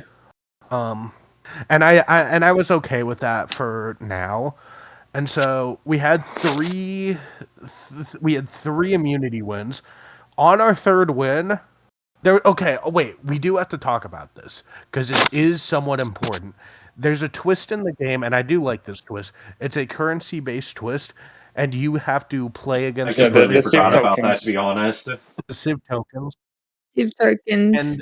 And one of the ways you can get tokens is by competing against another player in a challenge, such as a flash game or a round of RTAB, or more specifically, a game of Connect 4. Now, why is this important? Now, I am a very I already know what you're gonna say. I am a very flamboyant person. I'm a very braggy person. So if I win something, I'm gonna have some fun with it. So we won immunity, and I was decided, you know what? Let's just celebrate. I'm gonna play some Connect 4 with someone. Shane's online. Shane, let's play some Connect 4. Everyone took that as me trying to play the currency challenge with Shane. And Wait, so you were playing Connect 4 without exchanging any money? No, you were just playing in tribe chat? Yeah, for fun. No, that was not what I thought you were gonna reference. Oh, I'm gonna step in and say on this twist, some of the math was wrong. I don't exactly recall how much of it was actually wrong, but I do feel like there were certain stages where we kind of gamed the system a little bit, where we played a game specifically to transfer money to somebody else. Yeah, that was a big thing. But then something happened, and the other person kept the money as well. So it was basically like adding free money into the overall pot, I should say. That was the thing that happened, but that was more at the tribal itself. This is kind of the buildup. So everyone thought Shane and I were like allies because I think everyone understood the system too, and they thought, oh, Civ is trying to give Shane no money or vice versa. So I had to. So when we finally lost, Shane was my main target. I wanted Shane to go because, I mean, Shane's a nice guy. I'm friends with him outside of the org, but he just didn't feel like I could strategically connect to him. He didn't feel like I had the same type of, strategic mindset. And some people you're just not going to click with, and Shane was that guy. So Fantasy asked me, who do you want to vote out? And I'm like, yeah, I kind of want to send Shane out. How did that escalate to JoJo? Fantasy got so pissed at that because Fantasy thought I was testing him. He thought I was testing him because he thought I didn't really want Shane out. And so he went to Derek and said, dude, Civ is trying to test me. He's pissing me off because I know he doesn't want to vote Shane out.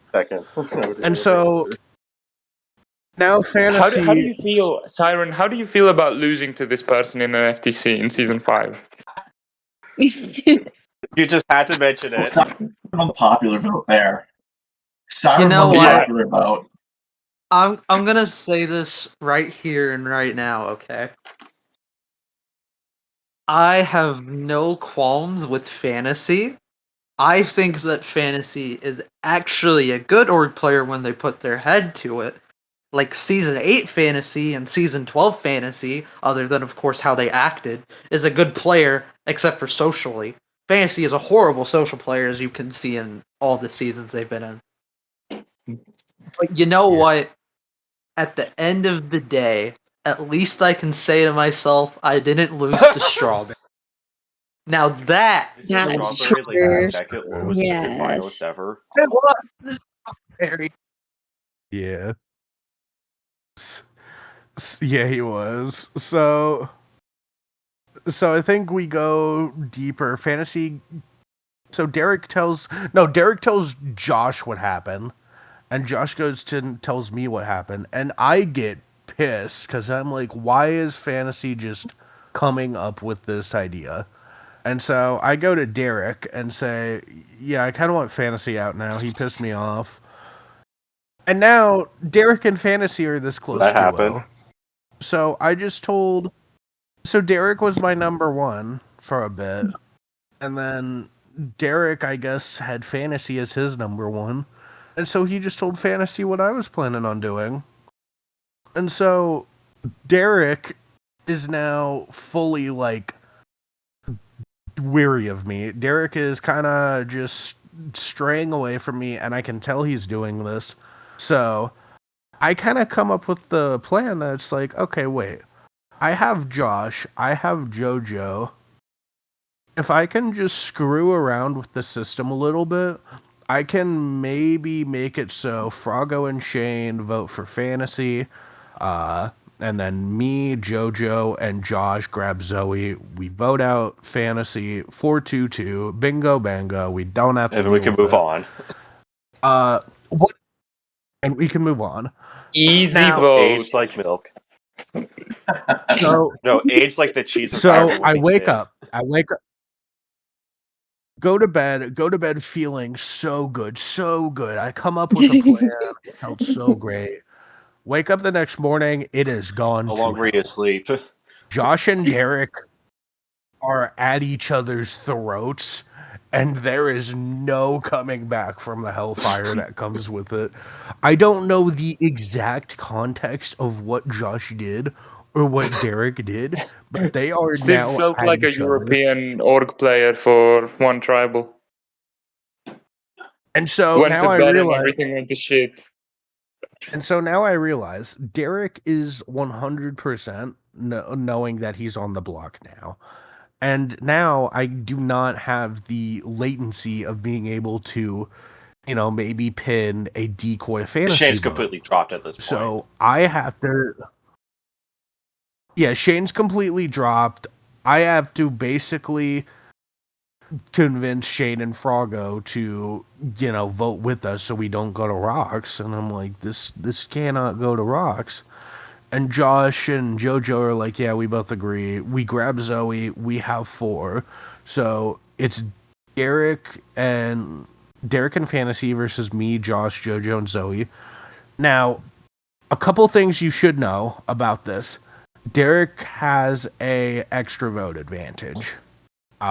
So it's 2.5 to it's 2.5. So Derek, so Froggo and Shane are truly the swing voters here because if they vote with Derek and Fantasy, they send it's not rocks. They just send whoever they send home. Same thing if they vote with us, they send whoever home. Now, what I did not know, what I did not know, is that Josh and JoJo, Josh had an idol. Josh had an idol, and I think a couple more. Was this the idol he gave JoJo? That whole, and this is going to be important Yes. because I Last think season. he realized that he was most likely to be the target, and so he went to JoJo and said, "Listen, I'm going to give you all my stuff. Even if you don't play it for me, that is fine. As long as my items live on in your pocket, I will be okay. Not a very game-winning move, is it? No. To be fair, this is Tribal episode happens. 4. Tribal happens. Tribal happens, and we see 4 votes for Derek, and immediately I'm like, fuck, this is gonna tie. Because I didn't know about the extra vote at the time. Yeah. And so 4 votes go by, bing, bang, boom, all for JoJo. I gotta give props for Derek for this, because I genuinely think Derek had the right idea here. He probably thought that me and Josh were the 2 most likely to have idols playing on us. So they voted against the guy who was least likely to have an idol played on him. So JoJo goes home, 4.5 to 4. I get pissed because I was like, okay, I'm kind of screwed here. And I was kind of just baiting Derek into voting me out, because if I did get voted out, at least I'd go So back we're to not at the end of Prod. the world. And so Derek and I have a big fight, and I get pissed at him for not voting me out, and Derek gets pissed at me for getting pissed at him. And he's like, you can't be mad at me for saving myself. And I'm like, no, I'm mad at you for saving me, asshole. There's a difference. Wait, so you genuinely wanted to go home at that Yeah, point? he did. He wanted to go back to prod. He was like You wanted to upset. He fucking was prod so Alan? pissed off. Because I Yeah, wanted to... You actually, preferred, yeah. you preferred prodding Alan over I was staying in the gonna game? say you would probably regret that. Not a good idea in hindsight. You would have been so pissed. So, when I heard we were swapping, I was begging to stay with Josh and Zoe. I was praying to God, please keep me with You Josh, got your wish for a Zoe, couple and days. give me 1 or 2 The trolls. other guy. Josh and Zoe come, and then I'm swapped with Fantasy, who I fucking hate at this point. EG, who me and EG are the duo of the season this season, so that's great. And Alan, which I mean, yes, we hate Alan now, but me and Alan we're on good That did terms not at age this well at point. all. So I'm like, Yeah, it was a good swap. It was a good swap for you. It was a good swap. It was a great Guys, swap. I feel like if Alan anything, is if going into that swap, maybe you feared me more than Alan. No, yeah, I did. Because I mean, I don't know if that's true, but maybe there was a part of you that was like, last time we played, I voted this guy out 1 round before FTC when he had a guaranteed victory. So maybe he's still pissed. I was trying to set that aside and trying to think about the bigger picture, because Yeah, me too. But I wasn't pissed, but I was paranoid that it would happen again. Yeah. And ultimately, when we get to later in explaining the season, that's going to play a bigger role. Yeah. So basically, that entire swap was just me trying to lock in a majority, because I wanted Fantasy out that tribal. I very much did not want to work with Fantasy. Fantasy didn't want to work with me. It was that simple. So I just pulled Josh and Zoe aside. Told them, let's grab EG or Alan, and we'll just Which send leads to my Fantasy next question. Josh, and we can talk about the Fantasy tribal in a bit, but Josh has the bright idea of swapping Oh yeah, tribes. I was Not a very game-winning move, is it? Oh, Why? I forgot about that. Why would you swap tribes? This is the winner of the season, by the way, guys. What the hell? Okay, I will say, again, not justifying it, but I did go and watch his confessional after the season. I'm only saying this because he's not here to represent himself in front of the defense. Sounds like he's going to court or something. So I did go and watch his confessional. After the season. Get better Wi-Fi, Josh. And I think his reasoning was that he wanted to get more connections. It's kind of like he already had a couple of days to get to know me and Alan. On paper, that's not the worst and then idea. he just kind of wanted to have multiple streams of relationships going into the marriage, which It doesn't Yeah, on paper sound that's a good bad, idea. but with The the execution situation, sucks. like he was in a locked-in majority on the tribe that he was swapped into. I think And my then he take. put himself in a position where if Derek didn't quit the game, he would have gone home. Yeah. Yeah. I think my take is that if Josh had waited around, like if we had voted at fantasy and then Josh went after, I would have been fine with But it him happened doing right at the that. middle of tribal. He wouldn't have gone after though. Josh would have been completely safe on that tribe. I think after fantasy, Alan would have Yeah, gone. which I have to ask. Yeah. And if it wasn't Alan, it probably would have been me, right? Maybe Zoe. Yeah.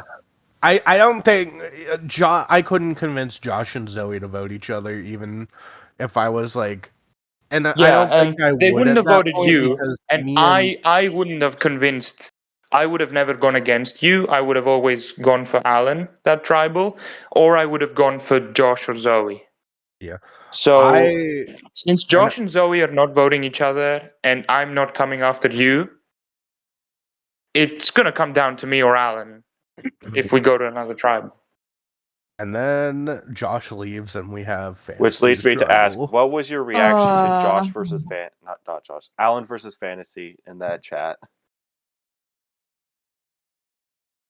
So I kind of so I do think I was the main witness of this. So I'll talk. I think EG kind of saw like the nuclear. I was reaction asleep. that I was happened. asleep at the time. I only ended up reading it after it happened. EG woke up after the bombs dropped. I saw the whole. Yeah, thing I will unfold. say though, I had a convenient sort of okay, that round. So I didn't watch the actual fight, but before that, I did get one last little gift from Fantasy. I will say, I've been waiting yeah, over a year So, to ask this yeah. question for the podcast. Because I want to know what you guys were thinking. Yeah, so EG I was got just thinking, Fantasy what the fuck is Shield. going Real. on? EG got Fantasy Shield, which is awesome. So when I learned of that, I was just like, "Fuck yeah, we got it!" 3-2, no worries, no mishaps.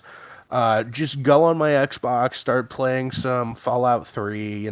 Very nostalgic game, which is going to be pretty, kind of representative of me finally getting to vote out Fantasy, which I've always wanted to do. How far were you in the game at that time? Or do you not remember? I think I was in like the West DC portion. Yeah, I'm sorry. at I the had start. to ask as a Fallout 3 fan. And so I thought we were talking about Survivor. so I get a notification and I'm like, oh fuck, something's gone wrong.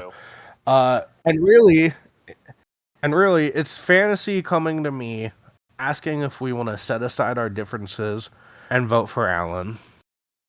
Now, I am 92% sure that Fantasy did not mean what he was telling me. But I decided to just play up the charade and say, sure, I'll vote Alan for you. And then Alan pings me. And so I was sure this was a decoy, right? Like, this was just... Because no one knew JoJo left with the idol. So, Fantasy, I thought Fantasy was... just kind of messing with me, and Alan knew that. Is it possible that Zoe knew? Yeah, Zoe knew. But what I'm saying is, like, none of our opposition knew. No one that we didn't want to know knew. Yeah. None of the ops. Yeah. So I thought Fantasy was trying to screw with me and maybe Alan. So Alan pings me 5 minutes later and tells me, Civ, why are you throwing out my name? And I'm like, have you seen the tribal chat at this point yet, or no? I'm not. No, this is not tribal chat. This is still one-on-ones. So I'm like, dude, fucking Fantasy is the one that told me to vote for you. I'm just like, sure, to piss him off. I'll just say yes and then vote for him anyways. And So Alan's like, wait, so he pitched my name to you, and I'm like, yes, question mark. And so Alan goes into Oh, is this where the tribal war chat starts? and picks fantasy. This is where the war All right, starts. grab your popcorn, everybody. This is where the fun begins. And so Alan just lights tribal council on fire, and I am just And I'm over blown here What's eating new? tacos watching at this the happen. lack. And to be fair, on Fantasy's part, I feel like it's very clear Queer. what he's doing. But why? Why would you blow up like that? It's Alan. I've seen an Alan blow up before in season 9. I think it's worse Sievar because Yeah, the thing it was is way worse. that in here, and right, this is me talking from a perspective of what I was thinking at the time. So this is way before all the R-Tab stuff, all the No, back when he metagaming was stuff. annoying, This nothing is else. just, yeah, this is just my reaction at the time. I thought it was completely unnecessary because Yeah. we have the fucking numbers. Just chill the fuck out. This. You're not going home. You don't need to be blowing up tribal like that. You like the my perspective on that tribal was it's pretty simple because I didn't have a dislike of fantasy the way that Civ did. I was just thinking, okay, this dude gave me No a reason. shield. We're not allies. I'm voting him out and keeping the fucking shield. Thanks for the present, Yeah, that's so good. I'm pulling a Sam from Blood versus Water on Yes. fantasy. That's what I was thinking at the time. So I was actually willing to work with Alan at least for a couple more rounds, and obviously join the Civ, Zoe, and Josh before he left that alliance. So Alan really didn't have a reason to do that. No, he just Well, ruined his own And game. Alan is He just fucked it up that into simple. himself. I'm not sure he ruined his game, but he certainly mean, ruined He ruined. my opinion of him yeah. even before the Which we'll get situation to in of about that a few tab. minutes. Because like here's the thing. I mean, I feel like you And were I know you. a lot of people blamed fantasy mostly Yeah. for that whole Yeah. situation, or at least said that fantasy overreacted. I personally think that Alan made him quit. No, Yeah. as someone who watched that Yeah, and that's it. didn't watch the anything, I I agree. do think I watched that and I was so upset. Yeah, I do think fantasy is like a very like emotional person, but Mhm. like Definitely. Definitely. Alan, Alan can't just do that. Alan bro. went way too Yeah. far. Exactly. Simple as that. Yeah, I remember because I was I the remember main. some of the words that were spoken at that tribal. Like it really went Oh, no, beyond I- the game. I think When Alan that even no. Ichi, do you remember when Alan like sent us?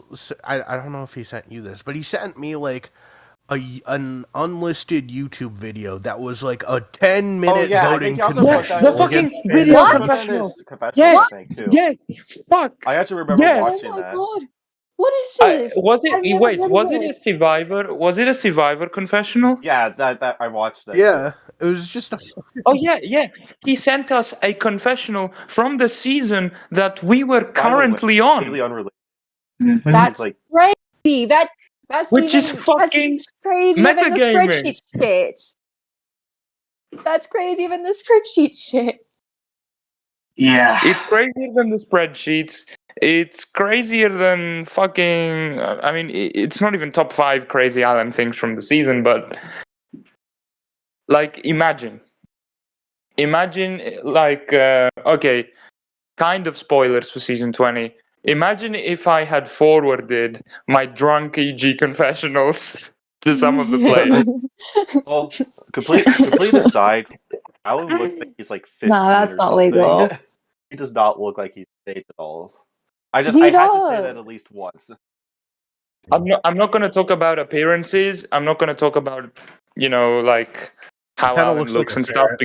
because Franger might be Sorry. watching this podcast and True. might have a we different don't want opinion. to. Okay, We don't want to you upset sure? Franger because Franger might actually be a decent returning player in a season without Alan. hold on. I am gonna pull up because this is kind of important because Alan has told me about it, and so Do we Oh. talk about Snapchat yet? no. Let's wait till merge. Do we Actually, fucking let's talk wait about till Yeah, merge. merge, Oh my merge god, will there's a be lot of Alan Snapchat. stuff to talk about this season. We're like barely scratching the surface. Okay, so I will say, EG, I think you did like gently. I don't think you like pushed for it, but you were like, hey, maybe we should get rid of Alan instead. Maybe. Yeah. No, I wanted to do fantasy more. I was more so planting the Later. seeds that after Okay. fantasy it should be That's Alan. fair. That's fair. And Yeah. the reason for that is because I did recognize at the end of the day that if we just purely look at it from an original tribe perspective, I swapped into a 4-2 minority. Yeah. And the other person in the minority with me was Alan. So I have the in right now because all of you hate fantasy and want to get rid of him. That's great.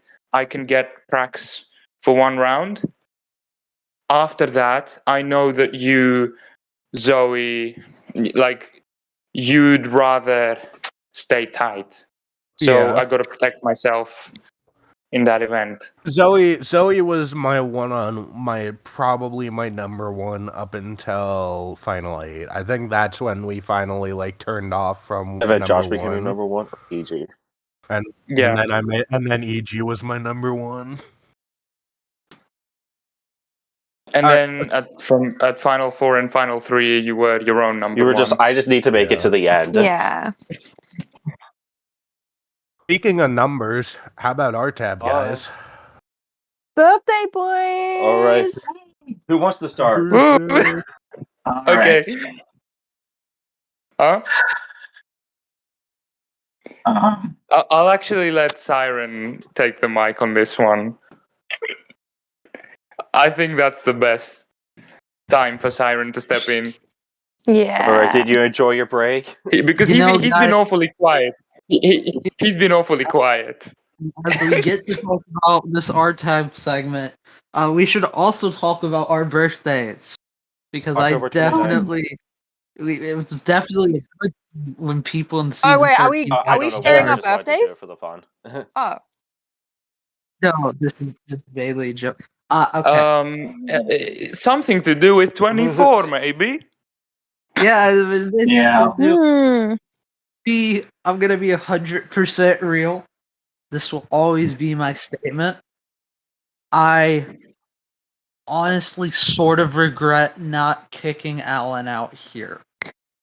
And there was a part of me that wanted to do it, and I think DB and Angie will remember this, where I was just like, I'm very I do actually Yeah. want to get some insight from the production members here because I know that this was a very difficult round, and I Yeah. know that Yeah. I also pushed very, very hard to get Alan Hopefully kicked. you're behind. And obviously I was frustrated, but I get that you have to follow a rule book, etc. So I did want to hear some more like extended thoughts from what you were thinking at the time, especially now that I've also joined the production team and I'm kind of learning on the ropes about to get how to into handle the things mind like that. to get into the mind of Survivor production. Whenever we kick a player, and this is why we didn't kick Alan as That much is as I wanted absolutely to. irrefutable evidence. You have to say there has to be exactly, and there was not on Alan as much as if you would ask me like at an interview question, and it's the same thing we feel about B from season 10. I think that's the best comparison Civ can understand. Yeah. Where it's like you know that something happened, but this is like the famous show the Fool Us with Penner and Teller, where it's like you can know the method, but you have to know the specifics that actually say that you can kick them. Yeah. And despite the fact that literally Civ was telling me that he thought it was cheating, everyone on their tribe was like Alan was doing something. Yeah. We technically could not, and also this is another thing. When it's something that you can argue that it's technically a loophole, kicking someone for it is just not a good look. The thing is, I'm not nothing against you guys. Did Alan ever argue that it was a loophole? No. Let's No. break down what actually happened first, because I don't know if we actually did that in prod. Everyone who's watching who doesn't know is going to be confused. So what happened is that Alan made a comment in RTAB asking about birthdays. And saying something chat, about birthday boys. Not in our tab. I think it was in tribe chat. Tribe chat. Excuse me. And so because our tab was in the pre-merge, it wasn't an individual challenge. Yeah. It was sort of like an individual challenge, but the winner gets the win for the tribe. Exactly. So we kind of collectively knew that. I mean, for example, I knew that I didn't have to win. I just had to set it up so that somebody on our tribe would win. Yeah. And that's where the whole birthday thing came into equation. Yeah. Alan makes a comment about birthday boys, and he just so happens to keep continuing to pick the date that corresponds with his birthday. So we noticed this. A lot of prod noticed this, and we're like, really weird. Well, that's a little on the nose, because RTAP's kind of evolved over the years where we define what is or is not okay to do. But this is, we have it explicitly said, you can't just tell someone what your number is and keep picking that. That's not allowed. Yeah. The thing is that I noticed, I think I was the first to notice. And so I started. We were. I'll say this very publicly. We were already discussing what to do about Alan, I believe, before you messaged us. It was already on our radar. Okay, so you knew it was happening. Yeah. The issue with it, and that's why I kept picking 24 as well after a certain point and intentionally bombing myself. I did not care at that point about winning our tab. Bringing Alan down. I cared about exposing that it is indeed happening. Yeah. I mean, the thing is, and you know what? I'm going to take an example out of my playbook. Everybody knows what RTAB number I pick without me saying it. Everyone in this VC would probably be able to say the number, at least half of play. Yeah, I would. No, I don't think so. No, Angie, DB, and Morgan. No, I mean, I wouldn't. Yeah. I wouldn't. Yeah, you don't know it all. But it's a meme at this point what number I pick. Even when production are playing, they know what I'm picking. I guess, Wait, so how the fuck do you keep winning? Abracadabra. Because everyone picks his number without knowing. Everybody keeps. No, this is the thing. It becomes the meme of he won't do it again, guys. There's no way he won't do it. Shit. He did it again. But no, the thing is at least for me, I already know that's a strategy. So Alan just saying my birthday is this day and doing that isn't 100% evidence. And if they're just saying I didn't cheat, it just got to the point where we were just double down, the more likely we could kick Alan. Yeah. Yeah, exactly. That's what we were thinking. We were like, didn't you just let them? Alan did say a comment. When you say, what about loopholes? Alan did say a comment where he's like, well, even if I was doing this, it's not illegal. I feel like that's as close to a confession. Even if I did it, without actually explicitly confessing it. And it got to the point where, and I think I wouldn't want to be close to whoever did it. I think it was even like an argument in production, and it got to the point where we kind of loopholed the strike that we did ourselves, and I'm not afraid of admitting that. Because we could not prove that he Like was I said, you cheating. have irrefutable And what evidence. 100%. But you can have close to it. We could not do that. But it got to the point where we were just like, well, all of your teammates think you're doing it. We didn't say this, of course, but we were just like, it has come to the point where it's just like, you have affected the game with your comments unintentionally, and you're being uncooperative with prod, so we're going to strike you for that. Yeah. I think I even came up with the exact wording. Because I ended up being the one who did the strike. It was obstruction of a production investigation. Yeah. Yeah, I did And want to everyone ask publicly knew. specifically what you wanted to investigate. Yeah. I mean, like what did you actually ask him to give you? I think I like point blank said because this is the thing. If Alan just admitted it from the start, I wouldn't even have striked Alan. I would have just been like, "Oh, he didn't get the. I'll kick Alan off." Yeah, like if he just explicitly came because, clean. like, if he just came clean, because I was just like, Alan, look, everyone is seeing you pick this number over and over again. You made this comment. I do not understand. Yeah. I think know Alan you may could not. have got away with it if he came clean and was just like, I didn't because know that this was a about thing. what I'm about to I say. thought I could loophole it. And then you would have probably kicked him off our tab, Yeah, and 'cause I that was would have about to been the say, end of it. I don't doubt that he cheated. Yeah, exactly. I believe that he cheated, but I could see the argument of him being like, I didn't intentionally do it. It was an accident type of thing. And if he had just done that, I think everyone would have been like, okay, whatever, he's just being a dumb doofus and move on with their life. This is my theory of it. And this is why, as much as I wish I kicked him, this is kind of what was production's theory at the time. We believed, at least I believed, I don't know if DB believed this, we believed that Alan said that, tried to create a loophole. So in their mind, they weren't cheating, they were creating a loophole. And then So when like production... the puzzle. And then... Exactly. And then production was like, you can't do this. And then Alan is like, well, what are they going to do? If I just never I think if he say had that just I stopped did it, what are after they you gonna can't do this, and he So said, it was- okay, yeah, sure, sorry, and then left it at that, he might have been able to. Yeah. I don't even think I would have kicked... I don't even think I would have kicked him from the challenge if he said that, honestly. I legitimately would have just been like, thank you, let's At move least, on. at least you're Because honest. Oh yeah, I you got think we kicked in had... the challenge. That's funny. Because we had a situation similar to that in 17 and no one had to get kicked.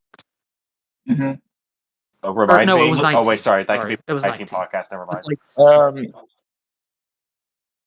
Yeah. One thing I want to mention, because it will 100% get lost in the mountain of Alan bullshit that happened in season 14, especially because it also occurred in our tab.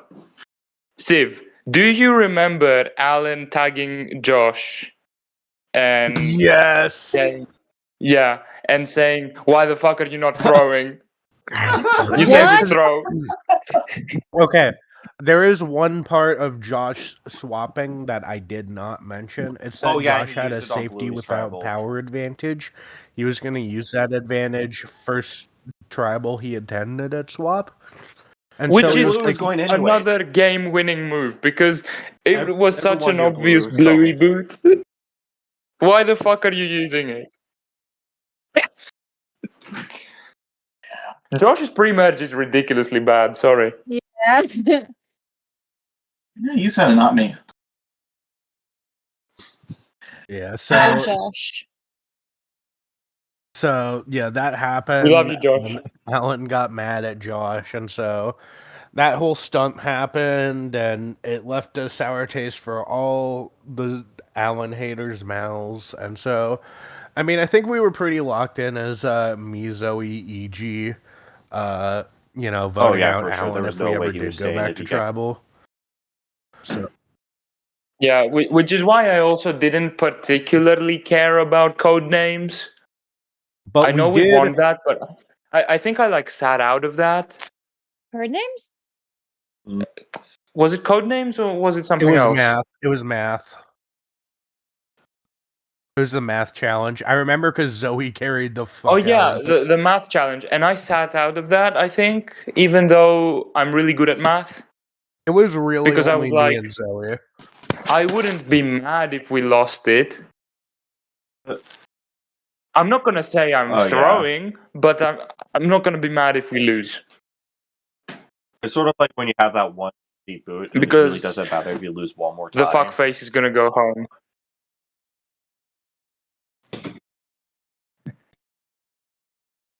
Yeah. Yeah. So, oh, we should mention, because this is important when we get to the merge vote, which we're pretty much about to do. Me and EG decided to buy a fire making idol. This is important because That was so bad. That was such a bad idea. no, this is important because I'm going to be doing the Oh, dumbest please shit with entice us. it a round later. We wasted 50,000 on that. We could have had like 3 shields. No, man, we gotta go for the fire Did it ever get making used, idol, by the man. way? Come on. What the fuck? So you just wasted $50,000 on that to you. No. I was never going to What were we thinking? I was never going to use it. I was just going to threaten everyone in it because why the fuck would you take on Civ in a fire making challenge? Do not take on the host of the server in the fire making challenge of that own server. Because no one would. It was still a bad call. I think we Yeah. can both agree it was a bad call, and we should have just It was a loaded bad up on shields. It was a bad call, but it was a fun call. And so we went to merge, and there was like this split tribal where it was like 3 winners go to one tribal, 6 losers go to the other, and so me, What? so there was this thing. I don't remember that. I know. So me, Froggo, and Shane won this, which makes it kind of awkward because Froggo and Shane are the 2 people that did betray me, but I'm still kind of like iffy on them. Like, should I work with them? Should I vote them out? I don't know. I do know one thing though. Alan, I am still wary of, and so no matter what, I am playing up the idea that I want Froggo out. Wait, are we on the merge now? It plays up to Alan's perception. So even I fucking bought it. And so Can we just Alan completely was skip like, the Yeah, Derek I guess we're at merge now. Yeah, merge is gonna take up another Oh my 45. god, we gotta get to the showmance. Yeah. The Derek walk isn't all that important to the No. overall story. I mean, it is eventually, but I mean, like, Derek could have actually had a really deep run if he had stayed in the game. And it's also important because it saves Josh. But that's also kind of why we want to hide it. I was just really confused at the immediate transition. You know, if this was a real Survivor season, they would be cutting out all the footage of people talking about getting rid of Josh at the Derek Tribal. Yeah. I do have It's a not funny. important. It never happened. Yeah, so me and Froggo, so I basically tell Froggo, look, I'm willing to give Shane the advantage, which I think was the gambler's idol. And so me and Froggo vote Shane votes me, I think. And then the losers tribal happens, and it's Dead Man Walking. Josh gets unanimously voted, so on top of all the bullshit he's went through, losing multiple advantages and almost getting sent out at the final 10. So now he has no vote for 2 tribal councils. Not a very game-winning move. Not a very game-winning move. We said that like 5 times. But we're just gonna roast Josh here.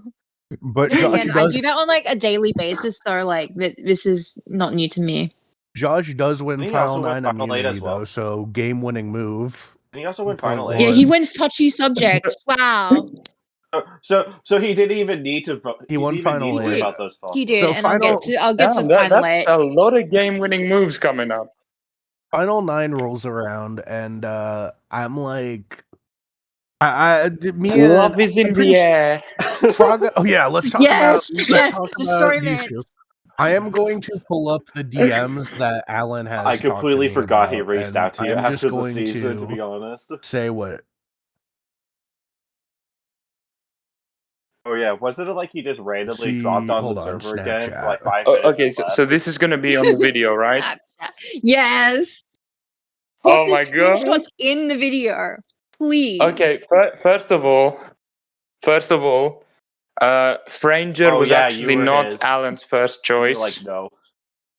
That Oh he yeah. mentioned as well.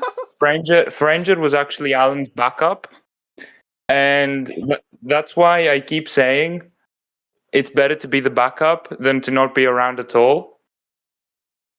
When it comes to these things, you always want to at least keep one foot in the door. And, that's what Franger did, and it was successful at the end of the day. So, hats off.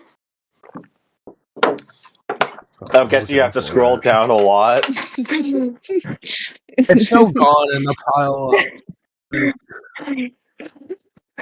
How much have you DM'd I Alan? literally My God. haven't spoken a Wait, word maybe to it's Alan I since am December of sick. last year when he tried to I get am me to sick. apply to Radiant All Stars, and I was just like, yeah, no, I'm not interested. Was that I've was been that the him last since I a blocked season him. season that before, allowed men, or was it the all female or I still can't get over the fact that he non-men didn't do that in the season? first place. Like, why? Why did he even think that was a good idea in the first I place? know Oh it. man, I know it. It's Alan. That's why I thought it was a good idea. Yeah, Alan isn't exactly actually, the smartest I actually person in Yeah. the I mentioned room, this in the Angry sharpest tool in the Confessionals, shed, but for the anything like podcast that. for like the regular like players who just don't know this, as well as like that one random YouTuber that's going to find this 10 years from now and not know what the hell is going on.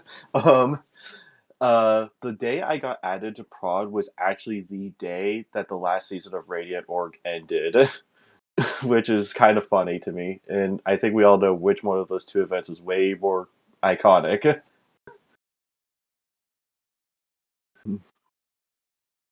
So. Radiant World's ending, yes. Okay, so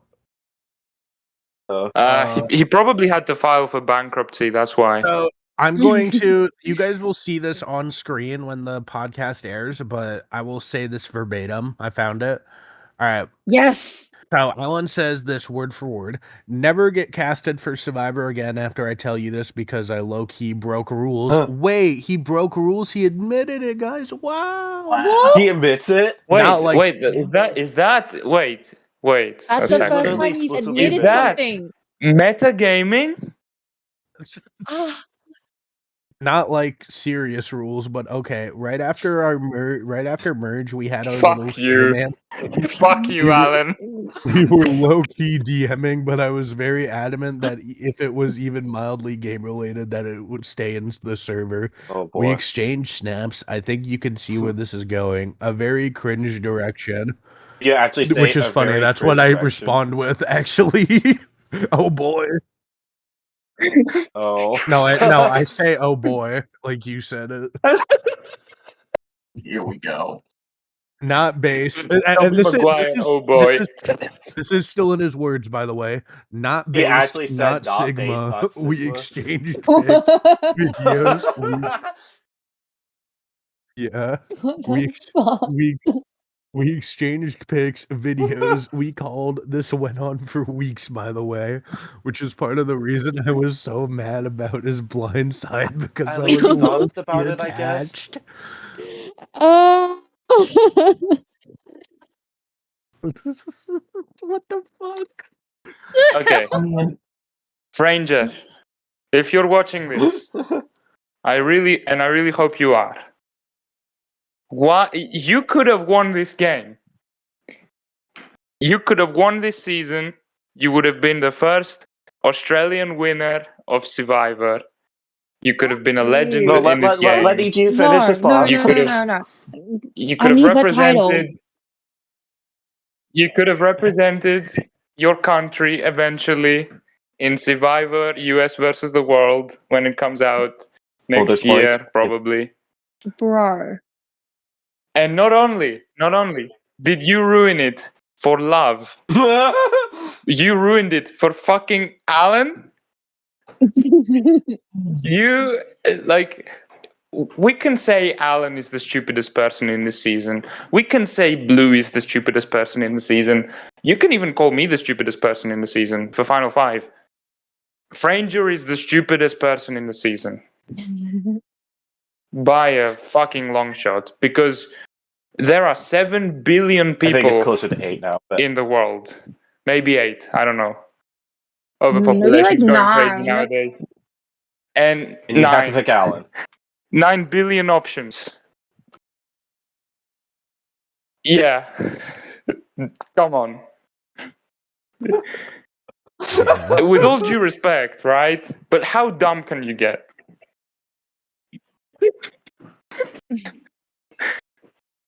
He had a gazillion advantages. He would have won the fucking game if he had played the idol on himself Ended up breaking instead up with of him his stupid anyways. love interest.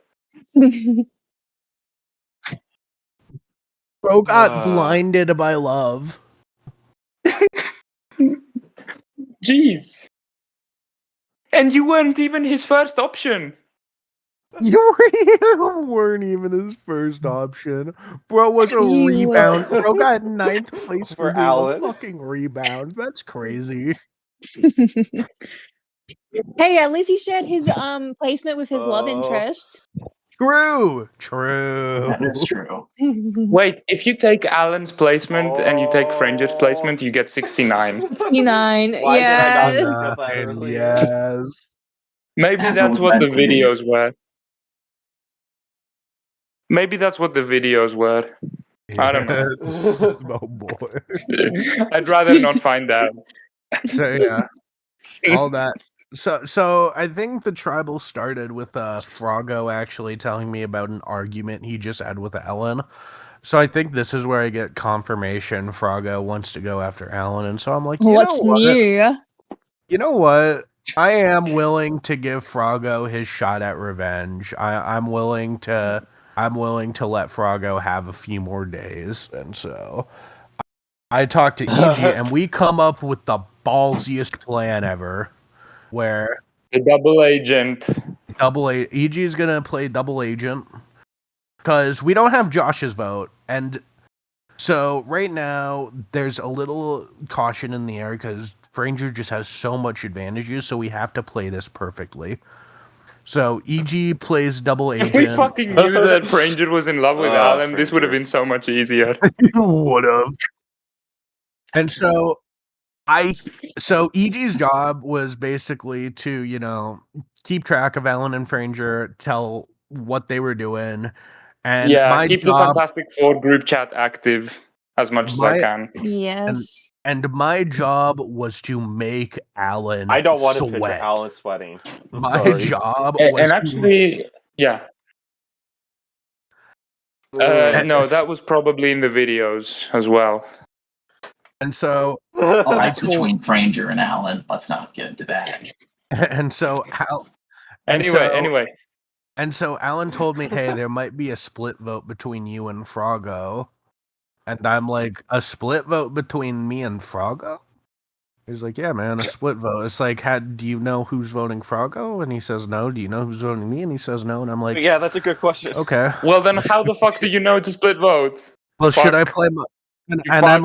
And I'm like, do you think I need to... And I'm like, look, Froggo is kind of a big comp beast. Do you think I need to play the fire-making idol and switch up the vote a bit? And he's like, what you have a fire-making idol? He's like, why And did I'm you like, tell me this I showed earlier? to him, it's like, yeah, I got a fire-making idol, man. And I'm like, dude, my single vote could send someone to fire with me if I make it so. And he's like, okay, who are you voting? I was like, I don't know. And he goes Comment Alan insane. blow up. I think I typed And you just IDK. lost it. That was like my response to him. Nonchalant. And so Yeah, and I think also from my perspective, I think I had told either Franger or Alan that I would play the shield on them. And you Yeah. didn't. So they all knew I had a shield. I had told everybody. I think it was a public shield at that point. So I knew I was playing it at the merge because of the fact that I was playing double agent. I wanted to firmly commit to a side by the time the voting was said and done.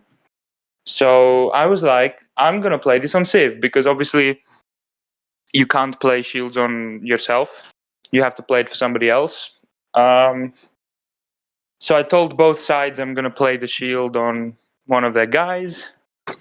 And I'm like, I'm going to play this on Civ, but I don't want to say to production immediately, I want to make a splash. I want to go to tribal and announce it during the 5 minutes that we get. Because I like Announce it good with, like, 5 television. seconds. I want to have a big announcement. And I want to emerge. Yeah, and birth the Greek god at that tribal. And Oh, at the fun. time, I was on vacation. So I was with my parents. Yeah, I'm going to talk about the Wi-Fi. Okay, so I played orgs for about 2-3 years at that point. By the time season 14 happened, and nobody knew about it. Only the Isn't this when people your parents within the found out? games knew about it. It's like a separate life. So my parents didn't know I played. My parents didn't know I played orgs. My IRL friends still don't know because Survivor is very stigmatized Angie, in Greece 198 because Greek days. Survivor sucks. So I can't really talk to anyone about it. No, yeah, it's too embarrassing to say. Anyway, so we go on vacation with my parents, and the merge tribal happens, and we're at the hotel, so it's late at night, and I'm trying to, obviously I'm not saying anything. I'm always on my phone. I'm responding to one-on-ones, etc.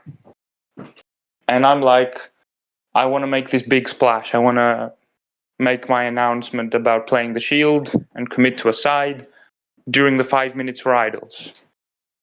And as Siren sends the message, or was it Angie running the tribal? I think it was Angie running the tribal. I did run the tribal. Because, yeah, I remember this whole kind of inside joke about how Angie ran all the good tribals of that season. Yes. Oh boy. So I mean, it didn't work. you send the 5 minutes for idols, and I start yapping. No, I start yapping and saying that I've heard some names and whatnot. I make my big announcement. And then as I start typing that I'm going to play the shield on Civ, the Wi-Fi goes out at the hotel. And everybody is just waiting and waiting and waiting. The message doesn't send for 5 minutes. And everybody is waiting to see who the fuck the shield got played for. And I lose my big announcement. And as that happens, I see that the message isn't sending. I panic. I have a big crash out. I start yelling at the hotel. At the And hotel. yeah, and my parents are like, why the fuck are you so mad? What is going on? What happened? And I don't have the bandwidth to lie to them about it. So I'm like, so there's this thing called Survivor Orgs. I'm basically in an online game of Survivor right now, and I can't play the idol because the Wi-Fi has gone out. And that's how my parents found out that I play Survivor orgs. And so eventually the Wi-Fi comes back on. I play the shield on Civ, and tribal happens. And tomorrow morning, we go to the beach, and for 3 hours, I explain to them what orgs are, what is going on in the game, and You're getting your parents who invested. Civ is. I tell them who Civ is, and everything about the EG character. Everything about the Greek god they need to know. Yeah, and now they actually know, and it got to the point where, spoilers for season 20, when I won Epic. season 20, I mean, we basically knew that I won. So we got pizzas and everything for the reunion, and Aw. kind of celebrated as a family before I hopped on the VC. That's so sweet. That's awesome. And they got me, I don't have a picture of it, but they got me That's a hilarious. Greek god cake. Oh my god! Which is hilarious. Holy shit. Dude, your parents are And this Is- whole thing started because I crashed out hilarious. about not being able to play the So shield. we're at Final 8 now? Wow. That's awesome. Yeah, so let me say the vote count real quick because it is a wild one. Oh yeah, I keep Corny forgetting tried Corny to was on this do a season a lot of the last time. minute pitch to get EG out also.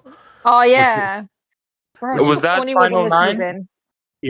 Which is partly why I tried to get Corny out the next tribal. Okay, so Okay.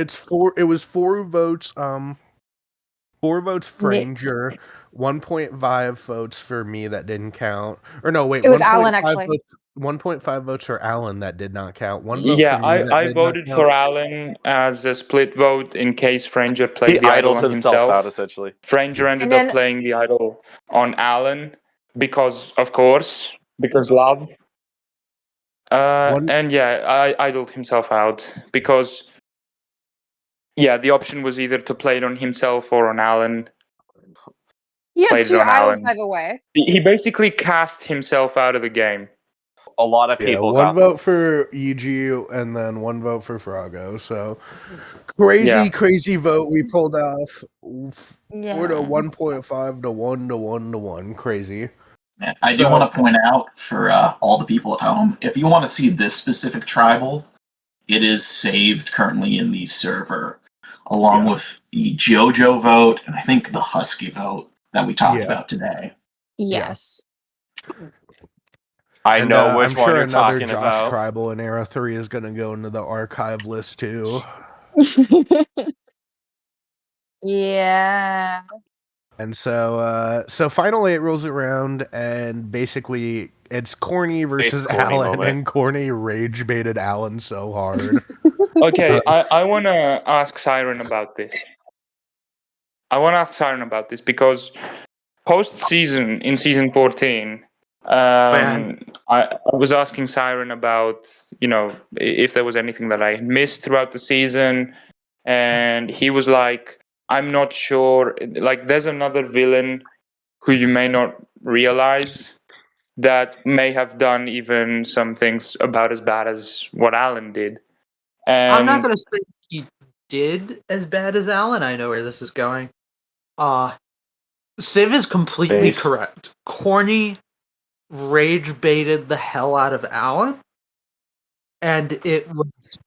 But this is the thing, and I will always state this: if it's not for a game reason, and I don't like, I feel like rage baiting unless it's for a game reason is just like kind of. Corny was just doing it to do it. Right. As much as like it technically was a good game move, it technically worked, but like their motivation was just he I fucking want went to home. kick Alan in the nuts, and it was like as much. I'm never going to condone anything Alan did in Survivor 14 because he did the same thing to Fantasy. I don't think you should kick a guy in the Fair nuts enough. just to kick him. Yeah. Uh, So It's Yeah, sort he of kicked like the right guy, the so I'll analogy say to come that. up with that Yeah. is sort he of did. the right I guy. want anybody to fall into a fire and lose a lot of their skin and almost die. And so in that sense, I feel bad for Mike Scoopin. But if it had to happen to somebody, we should be glad to have Might as well be scooping. The best analogy ever.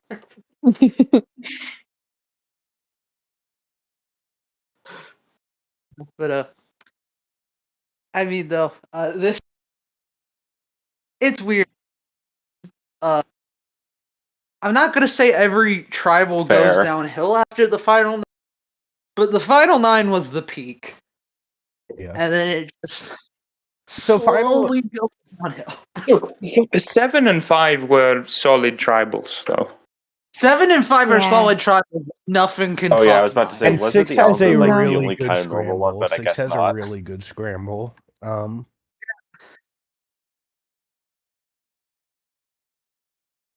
Yeah, so finally it was normal too. It was so basically what was happening for final 8 was basically I baited a split vote between Corny and Alan because those were the two on the bottom. I was like, okay, how about this? 2 votes. We'll do 3 votes for Corny and 3 votes for Alan and 2 votes for Corny. I will vote Alan.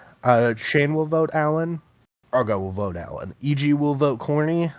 And Zoe will vote Corny. Josh still doesn't have a vote. And so I pretty much put myself in the deciding factor of who would go home that round. And I basically decided, like, yes, me and Alan had some problems, but he does need to recognize, and he did recognize a little that I did basically, work to not let him get voted out twice, both in the final 8 and a bit in the final 9. So I was like, okay, who's more likely to trust me? Corny, who's kind of a wild card, or Alan, who I've saved twice?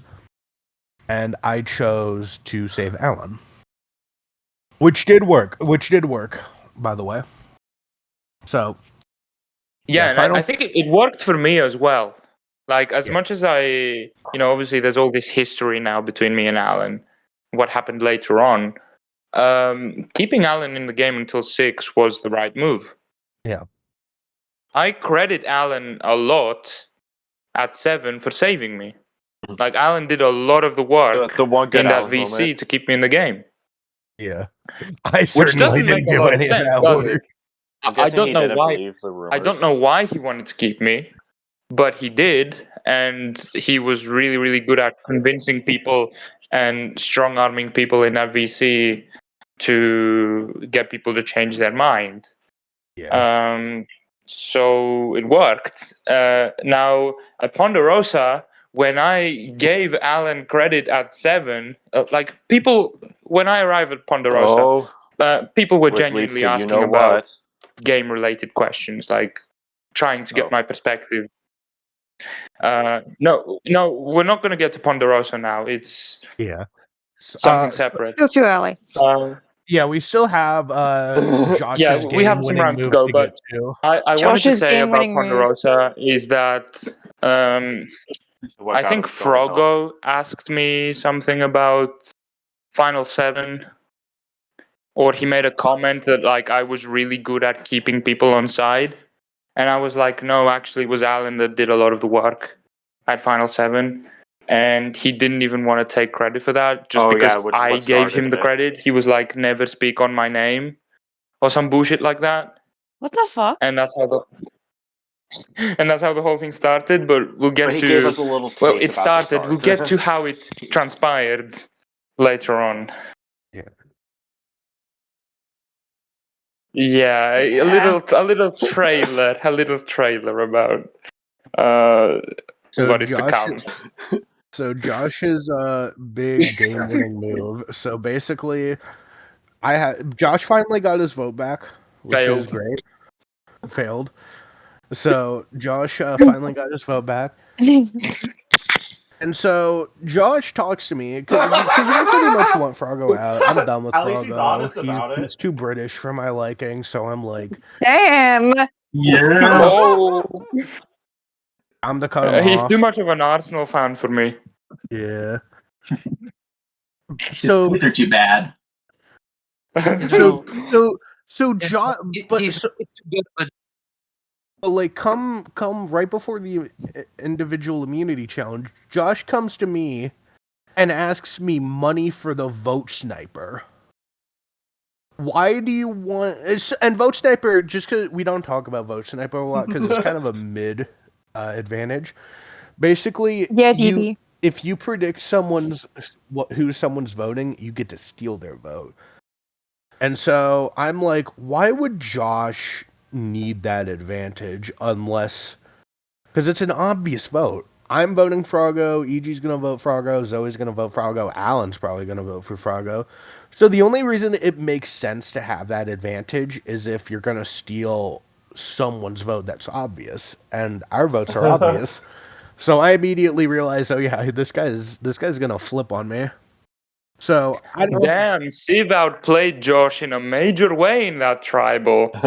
And so I don't believe... I wonder how that's going to come into effect in the future.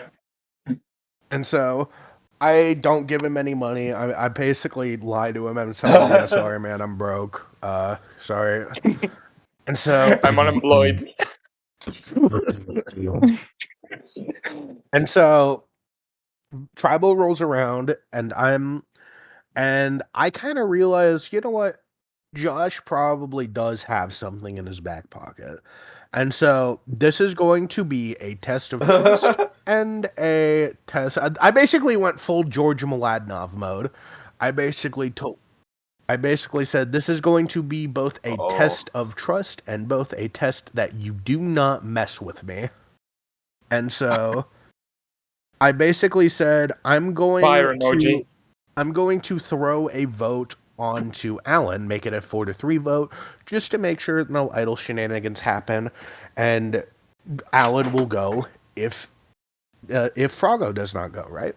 So I tell Josh that. I tell Josh I'm going to do that. Now, am I going to do that actually? Fuck no. I'm going to vote for Froggo no matter what.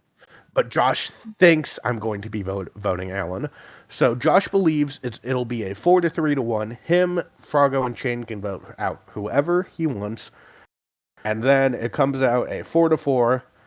And I pull out that Dr. Will iconic Dondi line. Ha! I caught a weasel.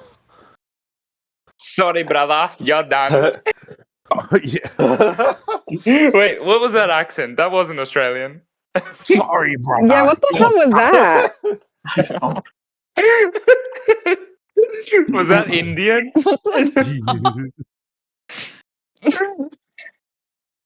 And so, Oh my God. know, I didn't... Obviously, it's a tie, so we still have a lot of work to do. But I did say one thing, and it's that Josh is a liar. And because... Whoa, it's Josh. Are you surprised?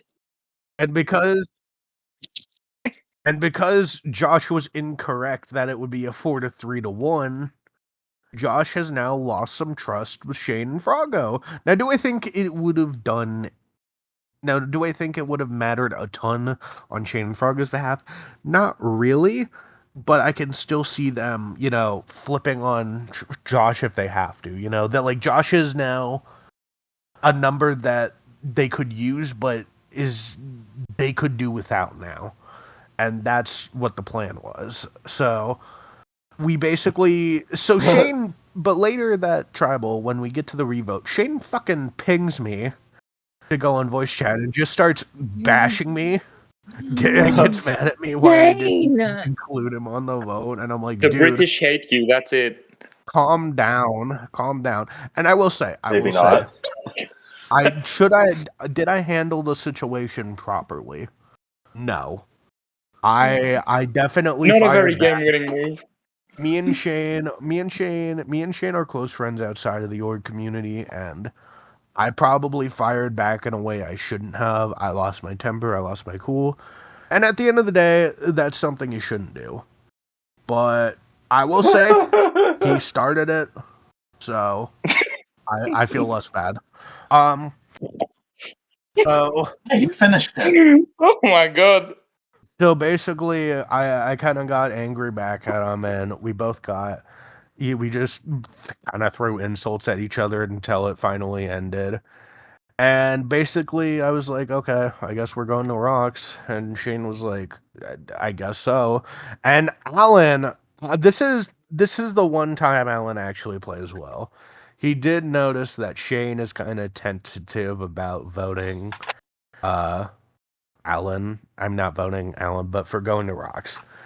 And so me and Alan kind of pushed the idea that look, you still have that gambler's idol in your pocket. There's no way Josh survives which is almost a true. tribal council where he's not immune. So just vote out Froggo. Play that. Vote out Froggo. Vote out Josh at 6. Play that idol at 5. You make Final 4. And Shane was the Yeah. only other one that could win immunities at that time, keep in mind. Because Shane was immune. Which is crazy, by the way. The one who guy had that was immune was the reason one sent that to the first flipped place in was the the one that revote.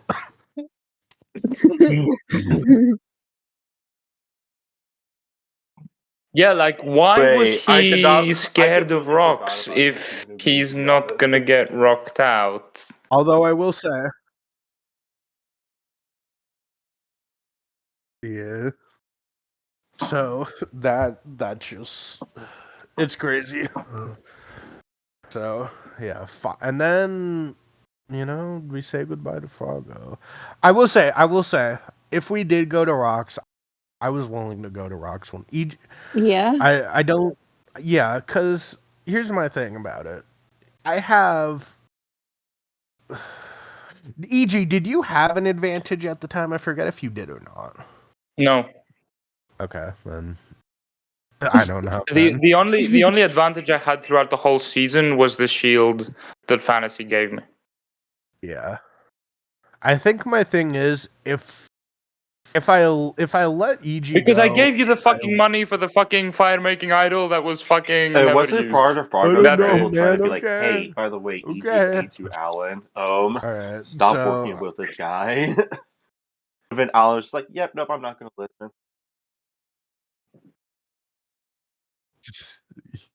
Oh yeah. Froggo was in Alan's one-on-one best player saying ever. EG hates you, and I was like, no, Alan, I love you. wish I accepted your showmance. I love you I more was than so Franger pumped to say does. no. Yeah.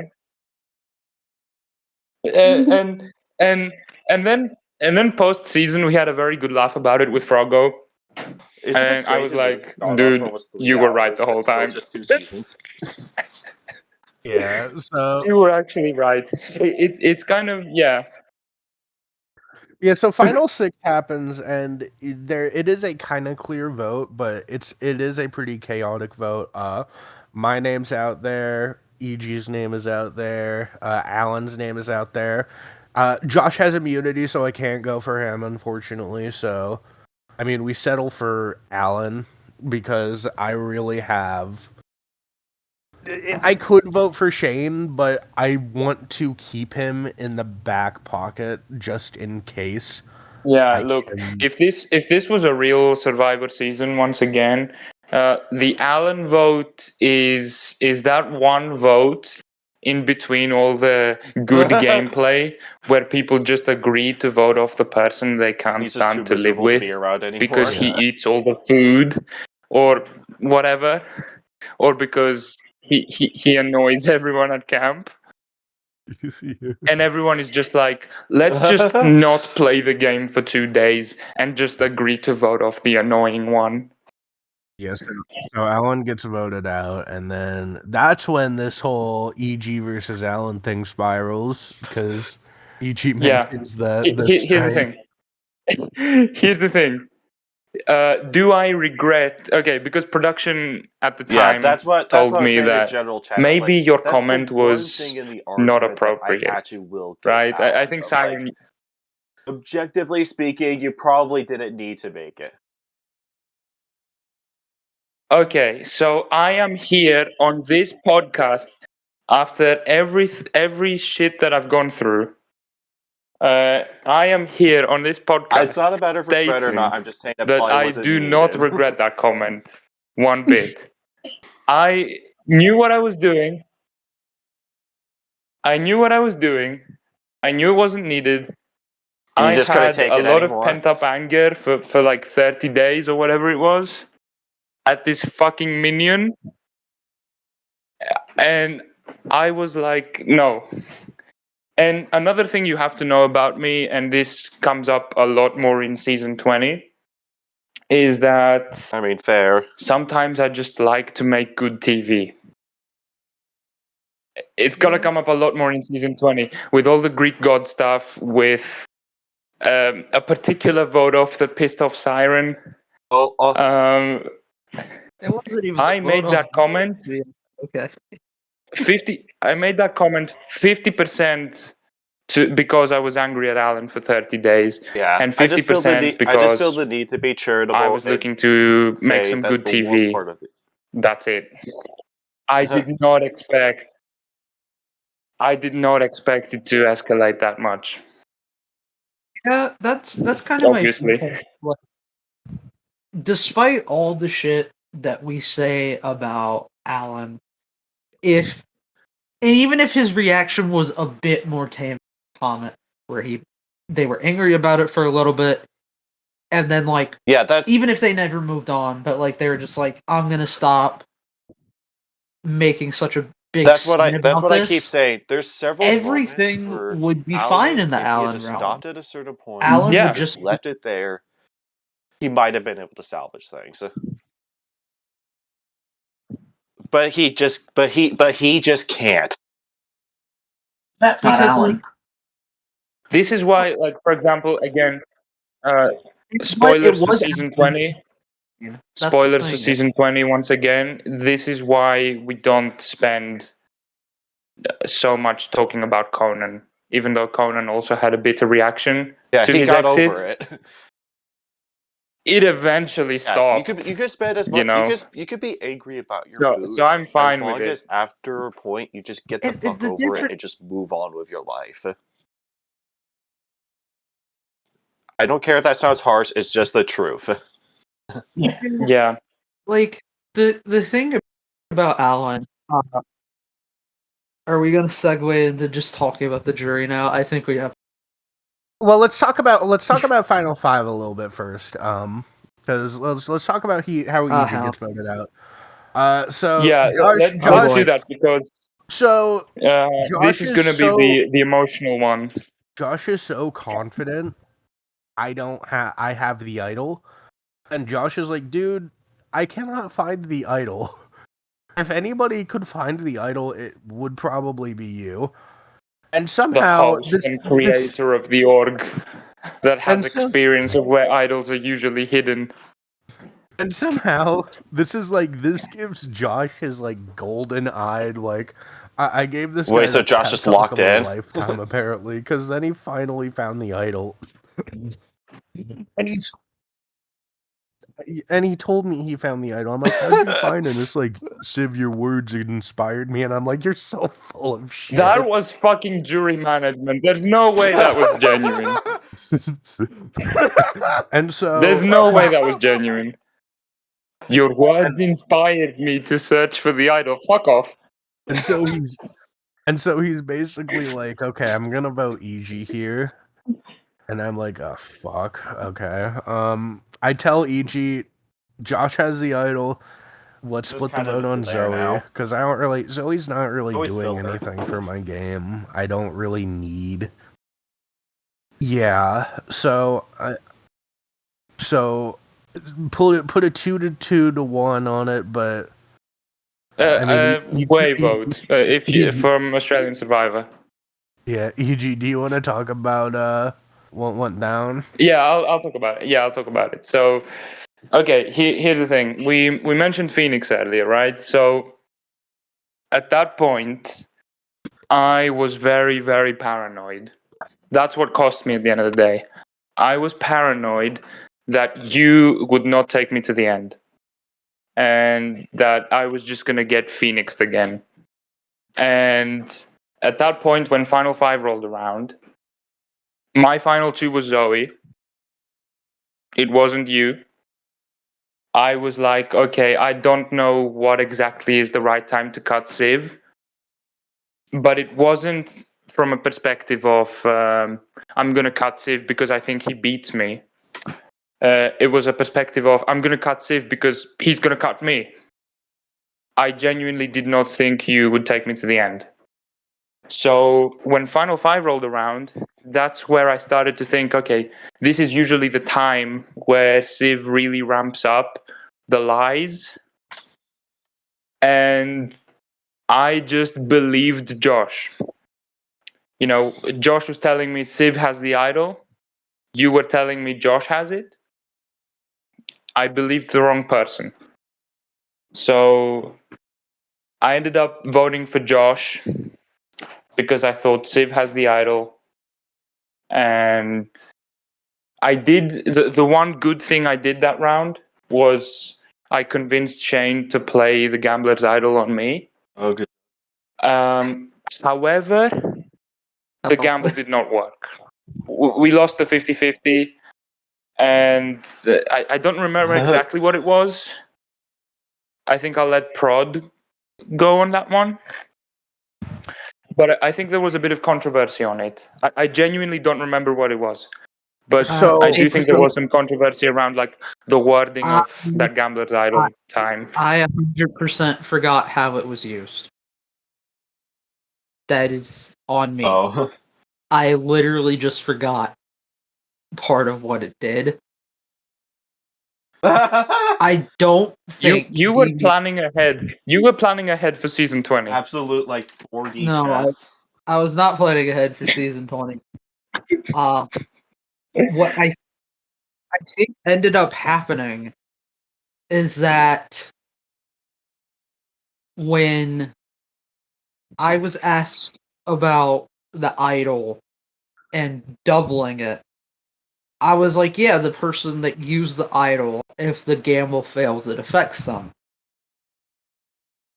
And I accidentally misworded it, and Shane took that as since I'm the one playing it, is it gonna double my votes? And I think, I don't remember. It was some. I don't think it affected anything, but I'm still sad that it happened. Yeah, he got robbed. Look, at the end of the day, I take 100%. Okay, maybe 95. Maybe 95% of the blame for for But my elimination. on that It's round, my then. mistake for letting past It happens to- experiences get to me. And also, that past experience really wasn't anything that bad. In hindsight, I was just. The thing about me is, I play like one org a year. So even though I've played for 3 or 4 years, I'm really not half as experienced as what you guys are. And I didn't really fully grasp what the moral code is when you go into an org with people you already know. So when I played Phoenix, I genuinely believed that because me and Civ have been number ones for the whole game and also had a connection from outside the game, I fully believed that that meant I was going to get fire at Final Four. And it didn't happen. I went into Civ 14 thinking that, okay, this is Civ's moral code. He's not going to do it again. He's not going to take me to the end. So I'm going to...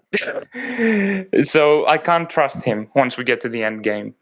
Because I'm also That probably did his not age biggest well. competition jury-wise. There's no way somebody like Josh beats him, for example. So he's probably not. About He's probably not going to look to take me to the end. But you get defined by those experiences, and I realized in that sort of year break between Civ 14 and Civ 20 that Phoenix wasn't that bad. Like, you didn't do anything to me. You did the obvious thing that you should have done in that season. Yeah. You did the right thing.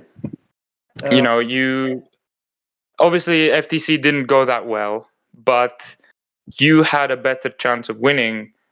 The optimal play was to get me out. Yeah. And spoilers for season 20, I put myself in the same position that you put yourself in Phoenix. But we'll get to that more in season 20. I don't know if you put yourself in that position or you just position. I don't think anyone can stop what was happening. Season 20 No, is look, weird. season 20, I'll get to that more in season 20, but I wasn't 100% locked in on what I was going to do at Final Four until very, very late in the game. Low. You know, All right. So speaking of Final Fours, let's talk about the worst Final Four in Era 4. Yeah. Era 4. No, Worst Final should we Four. not talk about Pondy first? yeah, I think we should. Because Talk about technically, Pondy. I go out at Final 5 and Pondy happens. talk Fucking about hell. Pondia. Sorry, Do we my fucking get to disconnected for a Pondy few now? seconds. That's why I said. Yeah, Yes, let's yeah. get to Pondy. I feel like we should. I'm already in a Really, heightened not emotional much state. happens in Final Four and Final 3, so let's just do Pondy and then FTC.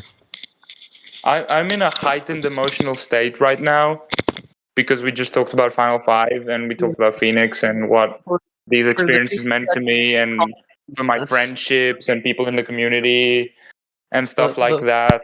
So Before now is the perfect time to get to Pondy and unleash the anger, you know? Before this Yeah. segment continues, for people that are not accustomed with the Survivor community, this is very much deserved. Please, everybody, grab your pitchforks and torches. Let it begin. Yeah. This is 2 a.m. Pondy by the way. I'm time. going to wake up the whole neighborhood. Okay. So, I leave the game. I get to Pondy, and usually my Pondy experiences have been really positive. You know, I actually bonded with Civ in Pondy when we first played. I mean, we were connected in the game as well, but I think where we truly became close was Luna Pondy, right? I think you'd agree. Civ? Oh, wait, what's the question? No, I was saying that Pondy was usually a positive experience for me in the past, and Yeah, that we got close in Luna Pondy. yeah, That was really the moment where I'd say the friendship truly began.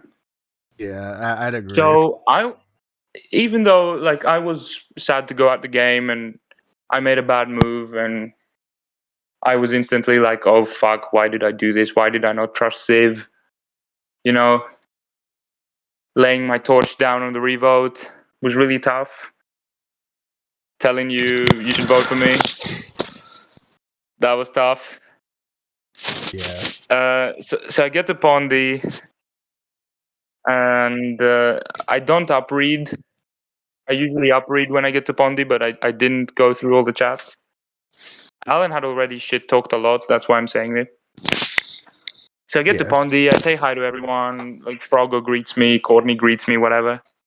Fucking Ranger greets me at the time when I still liked him and didn't think he was a big idiot. And they start asking me about the game. And I'm like, okay, Alan did a lot of the work at Final 7. And then Alan's like, hi, EG, dot. So already, you know, shit's about to happen because nobody uses dot in 2025 to finish sentences. So, and then he's like, don't use my name on anything. Don't speak about me. Fuck you. I don't know what the fuck he said. And then mean- I'm like, okay, sure, I won't acknowledge you, whatever. It's a And then he public starts chat. I can just run through it. Yeah, you can. I'm not good at multitasking. I can't run through the chat while actually. Yeah, I hear you. Okay, maybe I can. I don't know. let me get to it. Because this was more than a year ago, and I'm not going to remember everything. Okay, so I get to Ponderosa, and I'm just going to type in EG. Actually, I have Alan blocked, so I can't see the messages. Yeah. Me too. I have Alan blocked.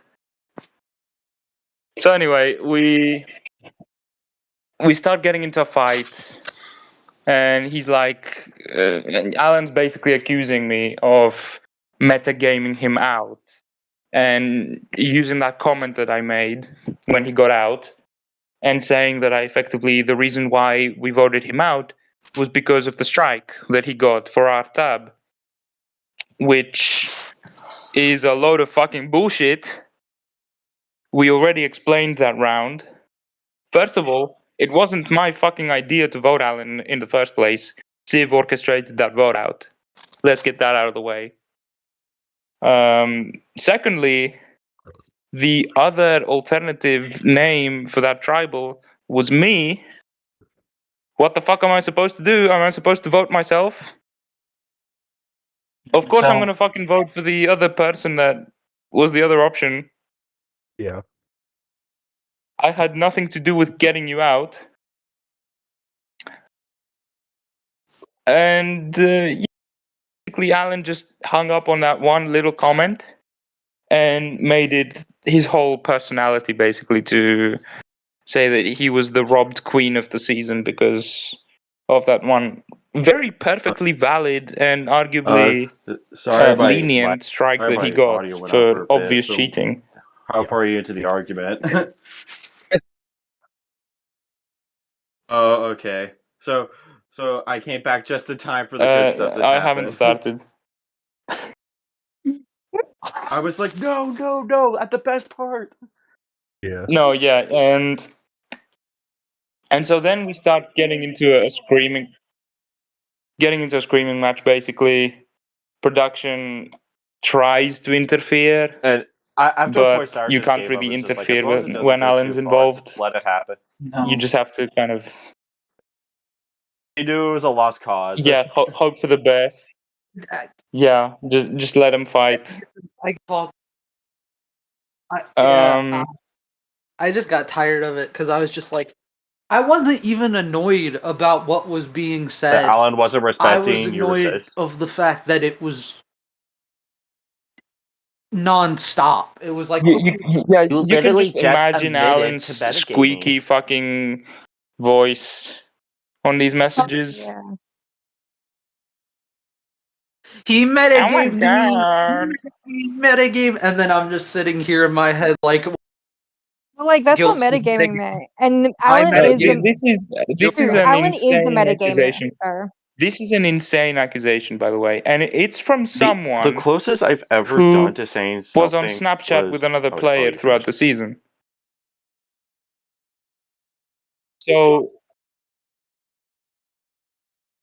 So how the fuck are you accusing somebody of metagaming when you are openly cheating throughout the season in the challenges?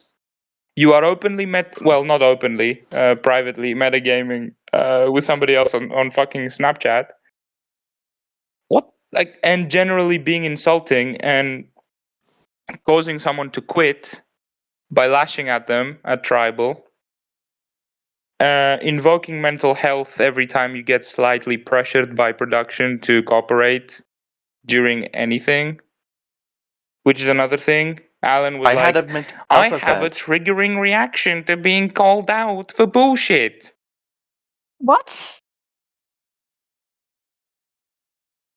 Like, his Talk to response them. to production trying to get him to fucking admit his bomb placements were based on his birthday was production I remember that part strong-armed of the me argument. and You I were have just a like, mental I'm not health doing this. event.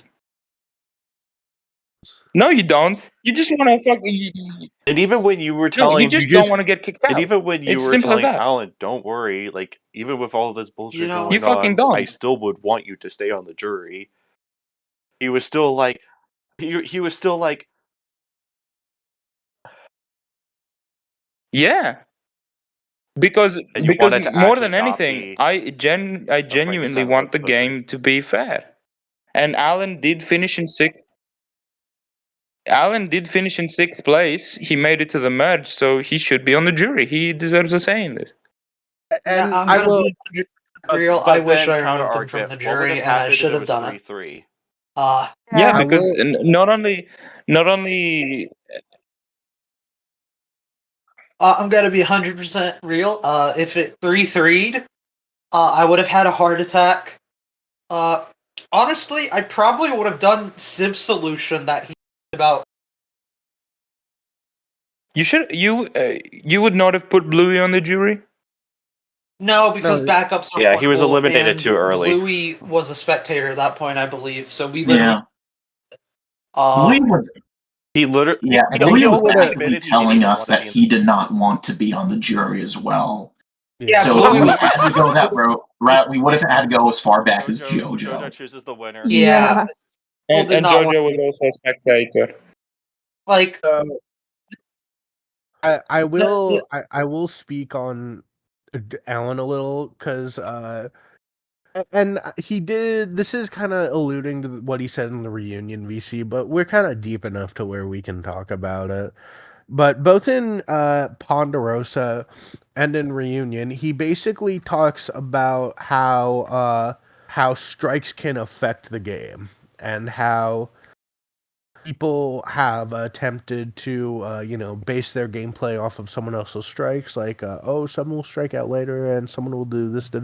Here are 3 or 4 big counterpoints to his argument.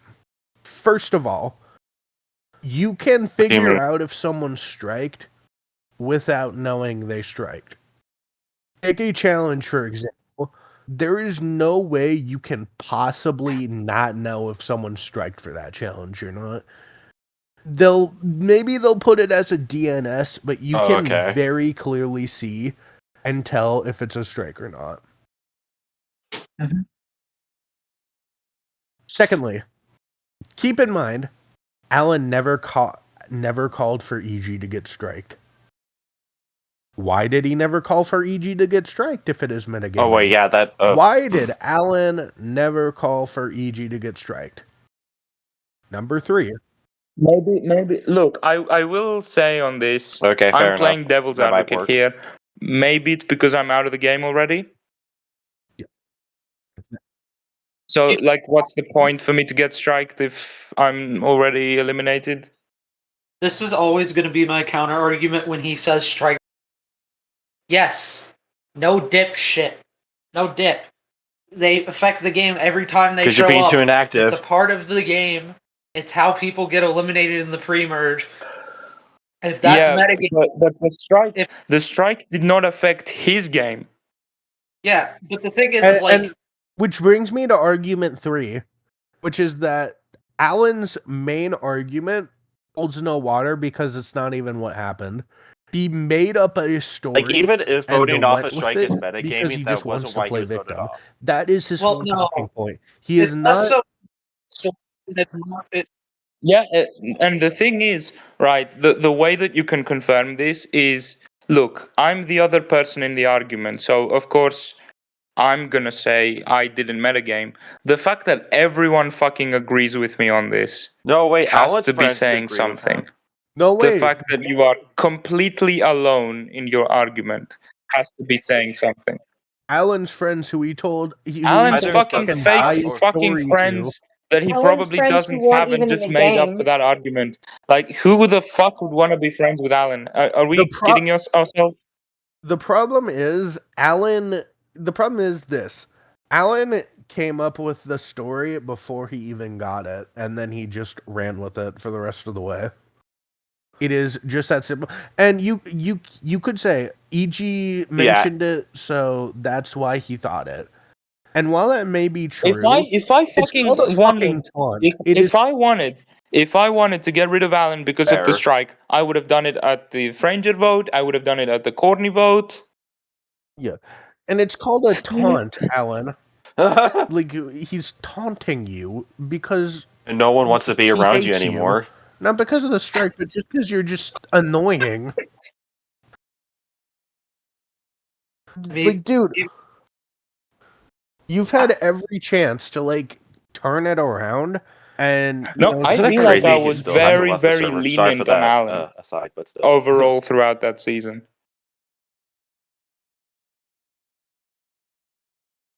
he's Yeah, and mentally left that's the why I server. pinged Like, him he's when not. after season 20 finished. I very much doubt that Alan is still like, you know, He literally hops on like like once every he 6 he months. doesn't pay attention to the server. Like he's I'm there, but halfway he's not, tempted you know, to show him the around. top 10 list Yeah. after the video's done, but So I Same. overall, I feel like I was very, very lenient on Alan, and I mentioned this during the Ponderosa fight as well, when he says that all you do is talk about the cheating. I didn't talk about the cheating enough. I did not mention our tab no, throughout I'm that speaking, post no, I'm merge. I speaking, no, I'm didn't, speaking. even though I was still pissed at it. I literally did not mention the strike during the post merge. And I kept Alan at multiple rounds where I could have sent him home if I really thought that he didn't deserve to be there because of the cheating. And also, like EG said, EG was the alternate target for that tribal, so really, it's Yeah. not EG's No, fault. I was supposed to Alan went vote home. myself. Yeah, you should have just laid down and died, dude. I don't know what to tell you. Yeah. Yeah, I you know mean, I what? did do it 1 round later, to be fair. True. Yeah. Yeah, I At did the lay down moment. and die 1 round later, but that's irrelevant to the point. I eliminated Pori and CP for getting a strike. I guess Anybody that voted? I'm a metagamer too, man. You know, I guess Yeah. all the winners of the game. That's And just this is my final case. This is my final argument. Look, Okay, in season 7, I got 3 strikes because of inactivity. So I was meta gamed out. Yeah. Is basically what he's trying to say. Here's my thing, and I'll after that I'll you know we'll move on. If Alan truly does believe the strikes are a cause of Yeah, metagaming, he's entitled to his own opinion. whatever. As dumb as it That's his illogical opinion. But I it's mean, his not opinion. whatever, but you know. He's entitled to his own opinion, regardless of how illogical it is. It's my The way or the problem highway. with it is that he wants everyone to agree with him on the subject matter. He and keep in mind that there's a bunch of different definitions for metagaming. Like we're gonna get into it with the season 21 podcast. Like there's another form None of of them are metagaming. Alan's. And Alan, No. I've never seen played an org where, you know, those strikes things are considered metagaming. They're not. But even if they were, why do that's what I'm people saying, the have highway or to the also highway. have that opinion? That And is so stupid. I have Yeah, and less so than his logic, or more so than his logic, is the way he spoke and just how insulting he was. and How like the scale of the fight just for did sure. not need to go that far. And it's the same thing that happened with fantasy. And you know, fantasy quit because of it. Yeah. And I mean, I was at Ponderosa, so I wasn't gonna quit Ponderosa. It's very, very easy to stay at Ponderosa. You just mute the thing. Yeah. At the end of the day, but it did affect me at the time. You know, I don't show it that much. I joke around. I trash talk Alan and stuff like that. But at the time, it got to me. And I was open about it with certain members of production at the time that it really wasn't that cool, and it made the experience very, very sour. When up until Final Five, you know, when I left the game, I mostly had fun with the season. Mostly, like it was a cool experience. I liked the production, I liked the challenges, and I did like most of the players, and that's the reason why I came back as well. You know, instead of going around and looking for different orgs to play, etc., I had my mind that It's a fun at some community. point in summer 2025, I'm gonna play Civivor again because I loved my time here. Yeah. I It just I- had one fucking piece of shit. That's so all. what Yeah. I was That ruined the whole thing. Yeah. And I think at the end of the day, maybe if season 20 didn't happen, I would be a lot more upset. Both at the final five, it would have been my big regret, but season 20 happened, and I don't think on it that much. But Yeah. I think at the end of the day, justice has been served, Yeah. and Alan not the most hated. is now one of the most hated people in the community. I'm one of the If most not the loved. most hated. Page 2, EG versus Alan and Siren versus Yuli. The first two rivalries I'm confirmed. one of the Yeah. most loved. Alan, if he has the time, or if he's still alive, I don't know what the fuck's going Oh. on. If he's dead or whatever because Franger broke up with him. If he's watching Romeo and this, Juliet type shit. and if he watches the top 10, I think that's everything that I need personally. Yeah. I don't need to talk about Alan He's probably gonna be all like, that much. Oh, I fuck just Civ, need him to EG, see and Morgan. the top 10. At That's that all. video. All right.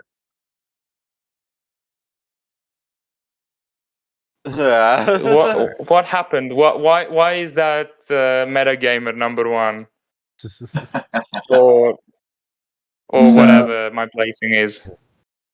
All right.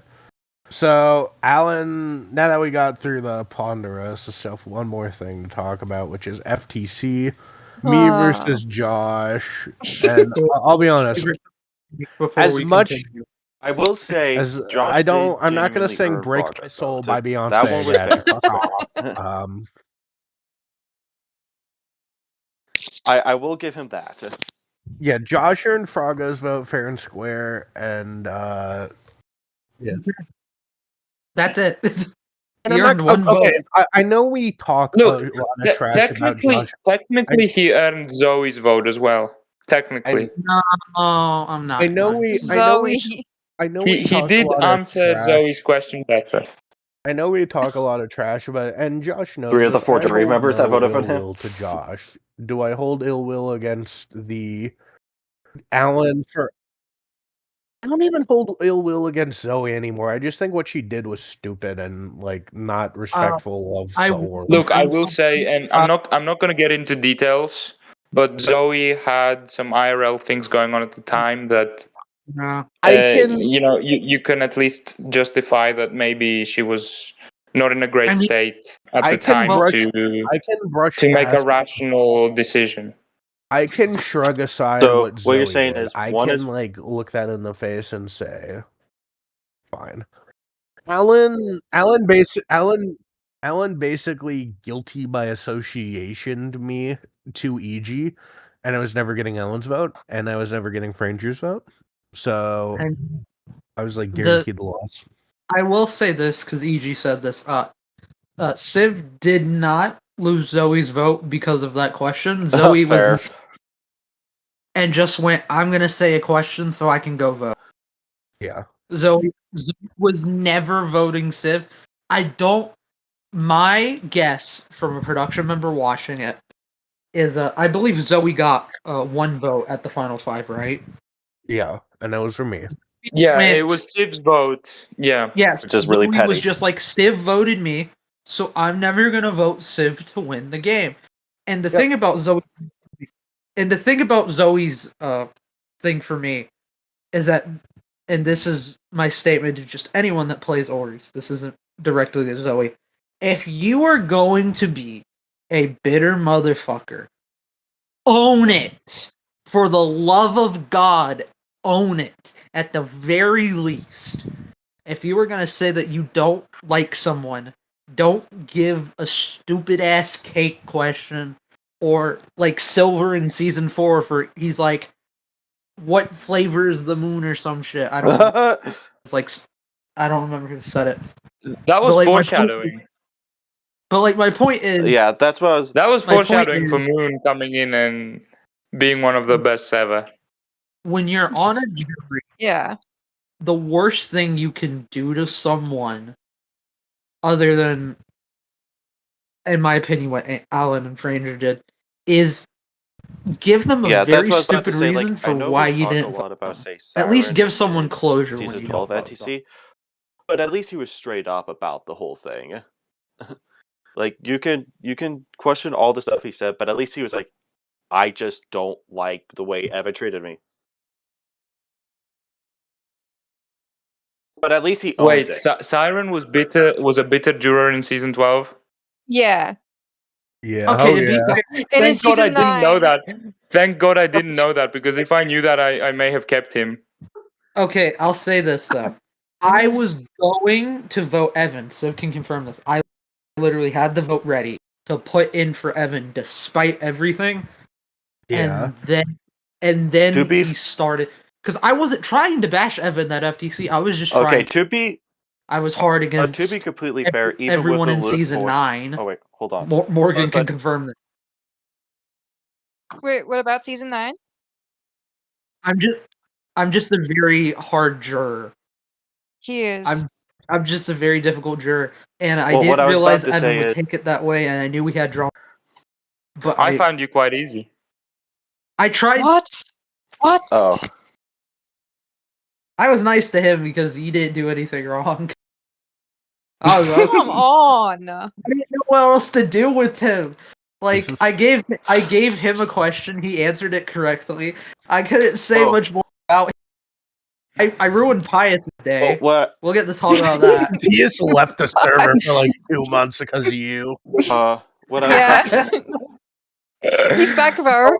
He all I just can came back. say all I can Yeah. say is What I will shut the say, door behind if I wanted to be Pius. charitable I for the shut the whole door like on him. season He'll 12 get thing, that is reference. to be completely fair. Yeah.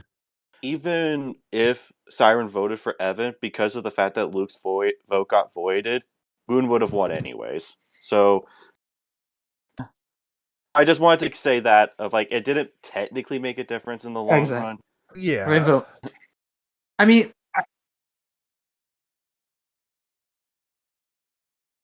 my like Yeah, point is because if you because if you're gonna according be to a DB, at least like be honest about it, because like I know in season 5, I had to I attest Civ's loss is the closest we'll ever get to a legal Siren egg. I call it a legal one because all of the jury votes are technically legal. I'm not gonna He say just didn't Josh deserve to didn't win deserve the to way win. that he did. Josh had a good game as a underdog. I don't want to discredit. Yeah. Exactly the And way he that deserved to win against Civ, Yeah. if I had just which is had like one a of the best regular games in Survivor history. yeah, if I had like just a regular like bitter jury, It happens. like they just don't like me, I would have set that aside and said, you know what, fine, because I wasn't the nicest person in season 14. I wasn't a dick, but I definitely was kind of standoffish at times. I can see that, but it was basically just oh, Civ was a part of this thing, ergo he sucks. It's as like zero IQ as you can dream of it. you Oh. know what. Let's look on the bright side, Civ. You didn't take Shane to the end, and if you took Shane to the end, I think you'd feel Shane would have worse. won. Wouldn't have Shane would have won. I Wouldn't have state been, this like, till the nearly end of time. unanimous? Shane would kick your. It's insane, Wow. Shane. That's why I said nearly. I I legitimately mean, I think would have voted Civ EG is against the everybody. I think EG is the only Maybe person I'm that. the only one. Yeah, against you're the Shane. only. I think everyone else voted Shane. Okay, Yeah. there is a universe where I maybe see you. I don't see you stealing Froggo's vote. I think Froggo was voting. I I think don't- Josh might vote. I think Josh might vote for me. You would get Joshua's vote, and it would be 5-2. But you're never getting Froggo, Yeah. Alan, Franger, Or or Zoe. You automatically lose. It's Um, the thing. Here's the I thing. mean, it's I will say one thing I'll say about Zoe, since we were on the topic, She almost got Zoe cast, but is somebody that I really want to see back at some point, because yeah, I really want to see her back. I think she's one of the most like missed potential players that we've had in Survivor, because I've seen her in other servers and she's like a really good player. I know Survivor doesn't really So- show that. She was kind of did nothing and just went to 4th place, and would have been, if not for the quit at Final Four, would have probably been a useless runner-up or whatever. But Zoe's a fantastic player. Zoe in Indy won like most It just was not her dominant season. Era 4 winner or something like that. She's fantastic in these games, and I do think if we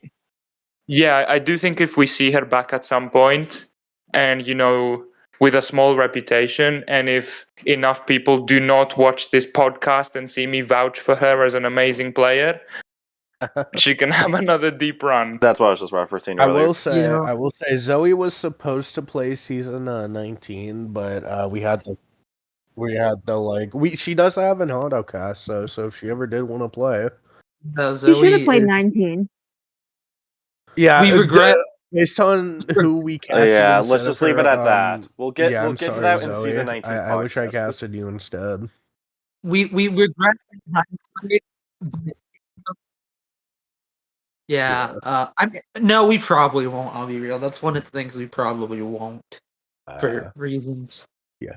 All I'm gonna say about the season 14 FTC is like Happened the way it did. I am glad Josh won. It's just sad that instead of it becoming a battle of who can win the majority of the jury votes, it became a matter of if I can win the majority of the jury votes or if Josh can win a singular like valid jury vote.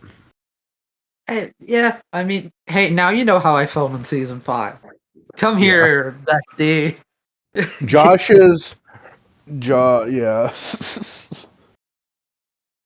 I'm not gonna say Josh is fantasy Yeah. level bad, but like Josh you can't win no matter what. You're in an impossible situation. Josh, I game think over. it's a very weird scenario, season 14, where me and Civ were the 2 best players, but we could only win against each That's other. hilarious. And all the worst players all had better win equity. Actually, okay, I will say this. E.g., if you somehow make it to the end, you survive the revote and you make it to the end. If I voted Zoe at 5, and then at 4 Civ gave me fire and I won fire, and then Civ took me to the end. Yeah, like if you were It's a reasonable, like, considering Civ won the last 2 immunities, if I voted Zoe at 5, it's very reasonable that the final 2 would be me and Civ. I mean, the thing is like if you survive the revote and you don't vote Zoe, right? And you get to Final Four without voting Zoe, you win against anyone, I think. Because Zoe's not. Yeah, Zoe, Alan and Franger are never voting you. That is confirmed. But you would have Civ's vote. You would probably Does Froggo vote? Okay, Froggo maybe votes for me. Froggo respected me.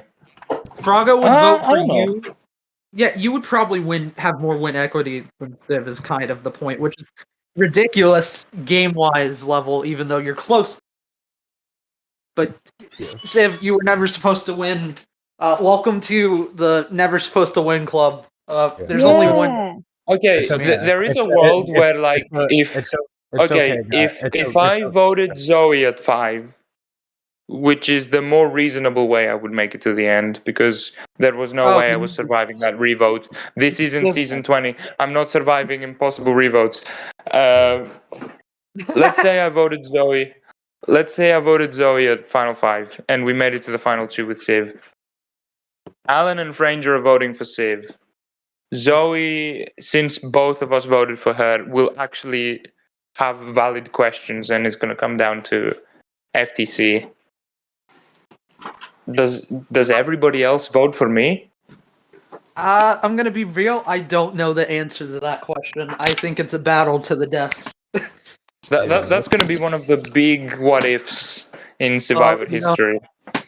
I think we have out-talked the subject. Any last words from anyone? I think we've It's hit alright. the end. It's alright. I'll be back one day. Yeah, he'll be back one day, everybody, you know. Yeah. I get to One torment day. him again. It'll be fun. Alright, well, I'm gonna end it here. Thank you guys for coming. Thanks to these chaps for coming too, man.